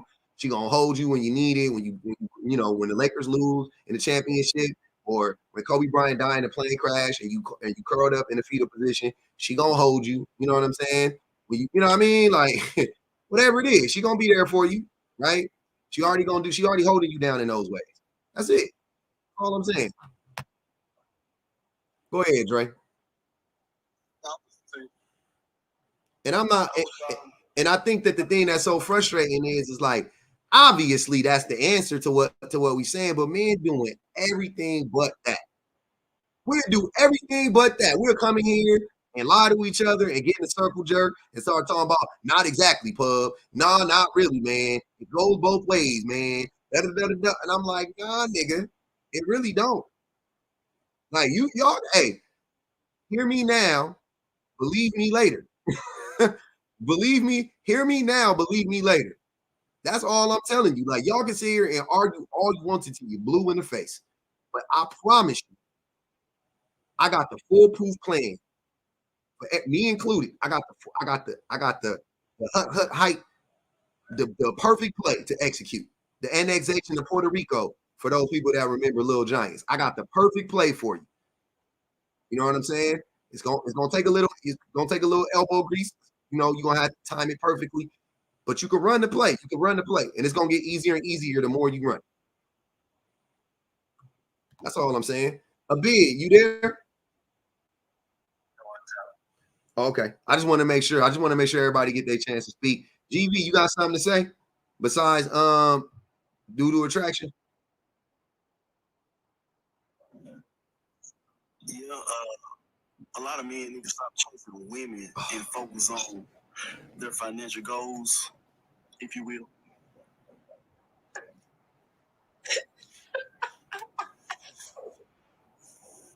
I mean, he's not completely wrong. You niggas irk my fucking soul. I'm not gonna lie. Y'all irk my soul. That's the shit that really make you. I just want to end the whole live now off of that shit. No, but check it out though. Because men pursue men make women like pursuing women their goal or whatever, and they get into these relationships, make babies, can't provide for the children, can't provide or support the woman. You know what I'm saying? So I get that aspect of what he's saying. Sure. Tonight just said niggas don't want no cat for real. Niggas don't want no cat for real. That's what I'm starting to believe. Y'all just want Benjamins. But don't y'all want the Benjamins to get the cat? I don't know, man. I must be old. When he talked about getting Benjamins, though, and like I don't know why, and maybe it's me, but every single time I hear like that Law and Order bill music, the like the way that them Benjamins be sitting in the corner shivering and like I don't understand it, because I think there are a lot of men who really they base their personalities on I'm gonna get the bag, I'm gonna get the money, and then everybody's gonna see me with the money, everybody gonna see me with the stuff, and they gonna think that I'm the man. They gonna think that I'm cooler than what they used to think I was, and they don't. Hey, really, they don't.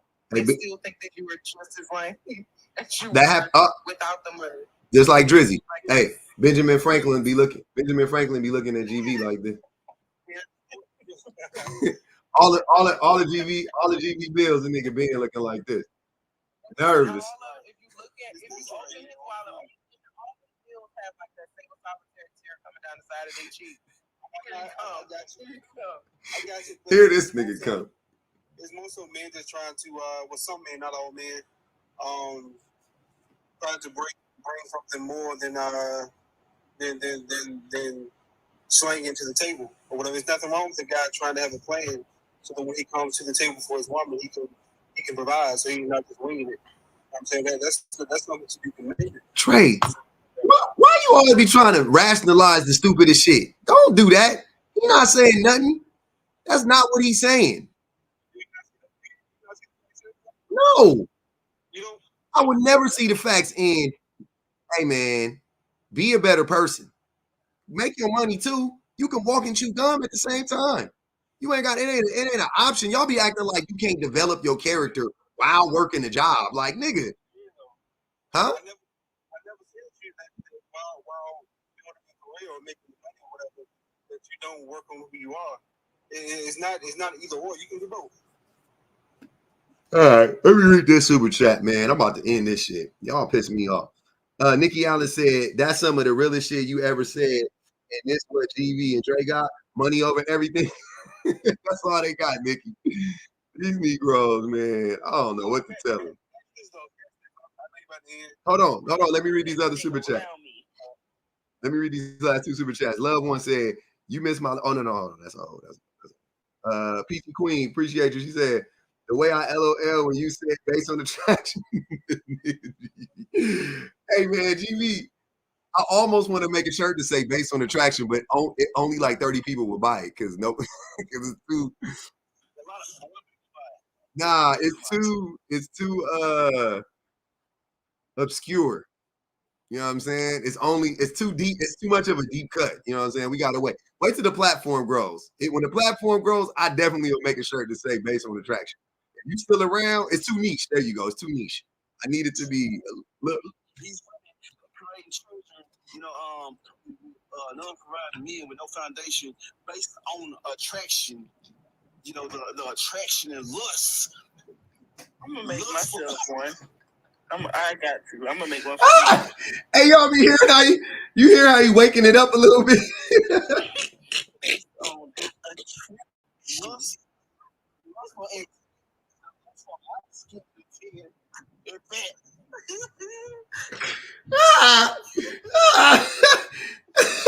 This nigga crazy, man. When Jimmy get off the live, you can laughing as hard as ain't no way in hell he not laughing at himself after this. He's not real. It's not real. Ain't no way. It's impossible for him to get off these lives and not cackle hard, deep belly cackle. I'm not saying that shit at work. You know, based on attraction. Yeah, I appreciate it. They create children with any man that look like Chris Brown. Got the nerve to get on claim. These women ain't right. I'm so serious. Somebody started saying that everywhere. He is a paid actor. Like it's no way. It's no way. Hey man, based on attraction is crazy. That shit sound like a movie. Oh my God, that's funny.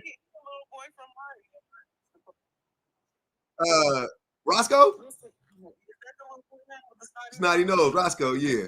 Yeah, that's who he is. And if you listen to his voice, like he really sounds a lot like him. Like you the way that he say attraction, the way he say look, Martin, cause geez, they don't want nothing but we're trying to take these men's money. They don't want nothing. That's why all I do is focus on my band, Martin. Hey, hold on, man. Hold on, G. Hold on, GV. Let me read the super chat. You gonna like this one. Midnight Snack said, GV, come here and I'll let you sniff my. Hold on. Damn, I almost fucked this up. GV, come here and I'll let you sniff the panty draws based on attraction. Based on attraction. Well, she believe in her pH. Y'all ever seen? Y'all remember Strange? Remember Strange rubbed her drawers all in that man's face, and he walked out of there. I'm just gonna say I wouldn't have walked out of there. That's all I'm saying is I wouldn't have left. Who is that? You don't remember on Boomerang? You young. I'm talking to people who adults. I'm talking to adults, Chan. When all I'm saying is I wouldn't have left because he ran out. They wouldn't have had to get me back in there. Marcus had to run out and go get the scientists back in there. I wouldn't have left. I'd have acted mad. I'd have did what Nelson did though. Also said $5 on GV. I'm so sick of him based on attraction, children instead of children, and now he adding lust. He mixing it up, Osa. I had to put that $5 on my head, but then when the racist officers, you know, when they pull up and pull you over for no reason, you ain't got nothing to say to them. You know, see what I mean? See what I mean? He got a point. He got a point. He don't. He don't got a point, Dre. It's gonna be yes sir, to them. He don't have a point. Even if they disrespect, it's gonna be yes sir, no sir to them. I swear to God, he don't got a point. He literally just making up stuff. It don't be as funny until Dre always, the coat is so thick. Stop. This man is trolling us. You talking about he got a point. Energy towards white supremacy.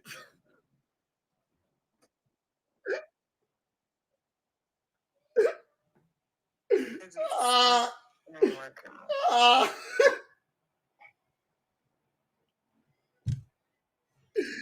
I love it here, man. Y'all crazy as shit. When Dre standing behind him like the squeaky voice bully in House Party. All these old wrestlers. Together until Dre be like, he got a point. That man don't got no fucking point. Jesus Christ. No point at all. That nigga said, and y'all not gonna say nothing to the racist officers when they pull you over. You damn right I'm not, TV.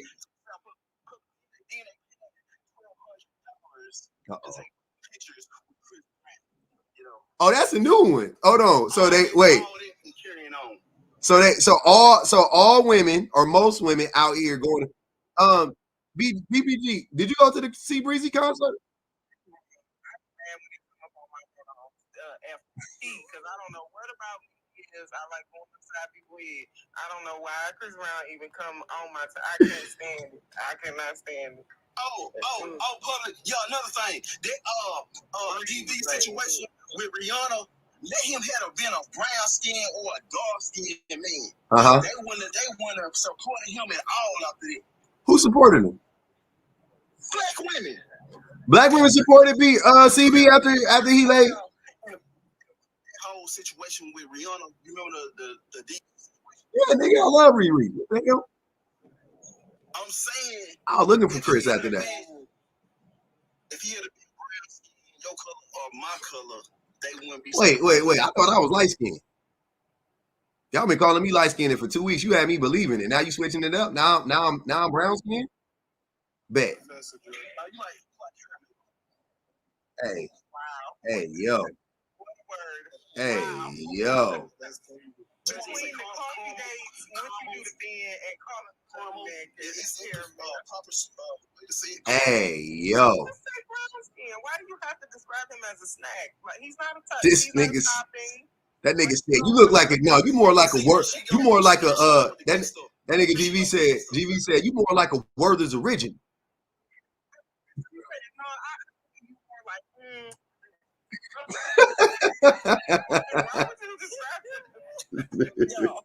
Why? This nigga crazy. That's why we got so many issues with white supremacy because y'all keep on playing. What? Off the small stuff. It's our fault. Enough is enough. This nigga crazy. She's talking about how to describe me as a snake. You know what I'm saying? Never had nothing to say to a white supremacy. You supremacy, and you wouldn't either, because let's not forget that you tried to take Jeff on a date earlier. You forgot about that, and Jeff ain't even no supremacist, but you did try to take a white man on a date. I was talking. I remember that nigga that was talking to Martin at the DMV. You so almond.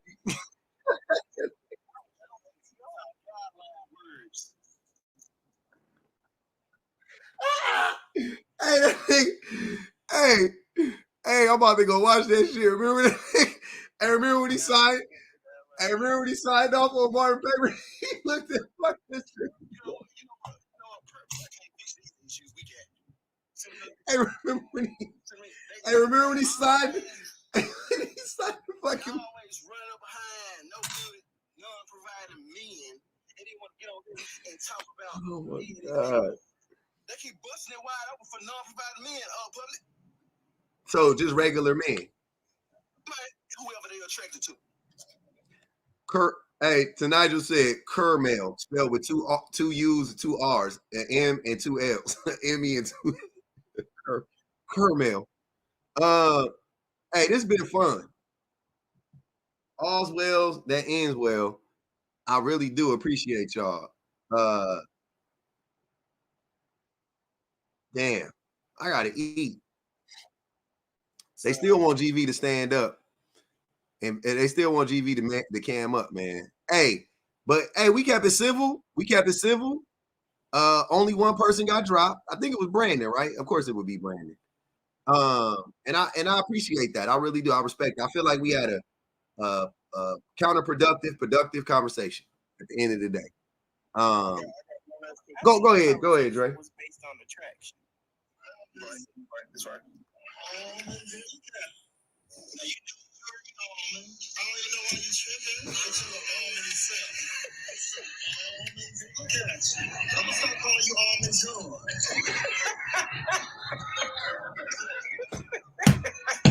Let me tell you something. I wrote a song about you. Oh my God! Hey, remember the jacket that nigga had on? He had on that fake leather. God damn, that was a funny ass episode, man. That lady had that old ass sandwich.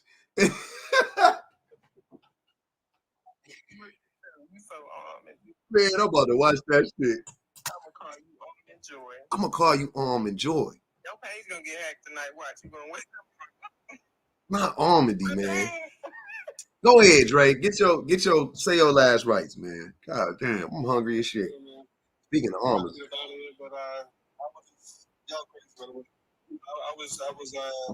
thought about the analogy. I thought about that for a second, and I felt like just for men and women, if we could use using that as an example and an analogy, whatever the case may be. I'm not saying all dynamics of the relationship, because I know what I'm saying is easy to pick apart. But the way that he supported her and she supported him, men and women need to support each other like that. Like she allowed him to do what he was doing. I ain't gonna even hold you. I didn't want to hear that shit. we not staying after class for that. I refuse. We not staying late. We not staying late on the job for that, Dre. GV is separatist. He want the government to separate men and women. Yeah, no, we not doing that. That's why. That's wicked.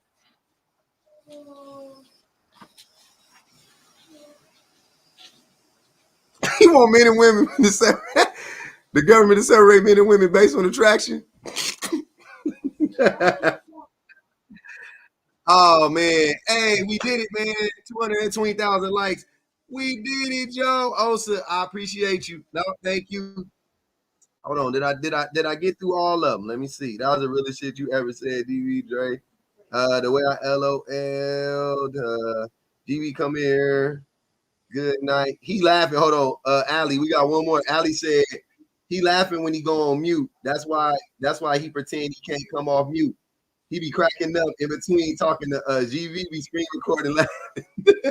GV definitely laughing at his own joke. But I would too. That nigga funny. That's a funny. Once you figure out it's a shtick, you like, all right, I get it. You probably really believe that shit too. I ain't gonna hold you. We did it, Joe. Let me see how many likes we got up over here on the YouTube. 108. We had 300 people over here. We only got up to 108. Y'all don't like me for real. But I love y'all though. It's all good. I'll be back tomorrow no matter what. Shout out to the best mods in the business, man. Everybody that subscribe. I appreciate all the old subs, all the new subs. Sorry to everybody I couldn't get to in the queue. We had to run a tight ship tonight. I only had 3 hours. I didn't want to run no 4-5 hour live. I'm sorry, yo. I was tired. I'm motherfucking tired. I gotta eat. You know what I'm saying? It was a late night live. Haters come back tomorrow, man. We love it. Let me read off these things real quick though. We got Ali, appreciate the super chat. Nia, Miss Christy, Tawana, Loved One, to Nigel, and Antoine. Oh, Antoine, hold on. You forgot to say in a traditional household, the husband comes home and says, "Oh no, I read that." Okay, Antoine, we read that. To Nigel, Nia, Maud, the Bratz dog, Guava, Toffee Tastic, Loved One, Osa, Miss Chrissy, Victorious One, Honk Honk, Tawana, Akosua, Nikki, Intently, BK, Nikki, Peachy Queen, Midnight Snack. Appreciate y'all, man. We're going to be back tomorrow, man. We got some things on the way. Come hang out in Discord with us, definitely. Come hang out in the Discord.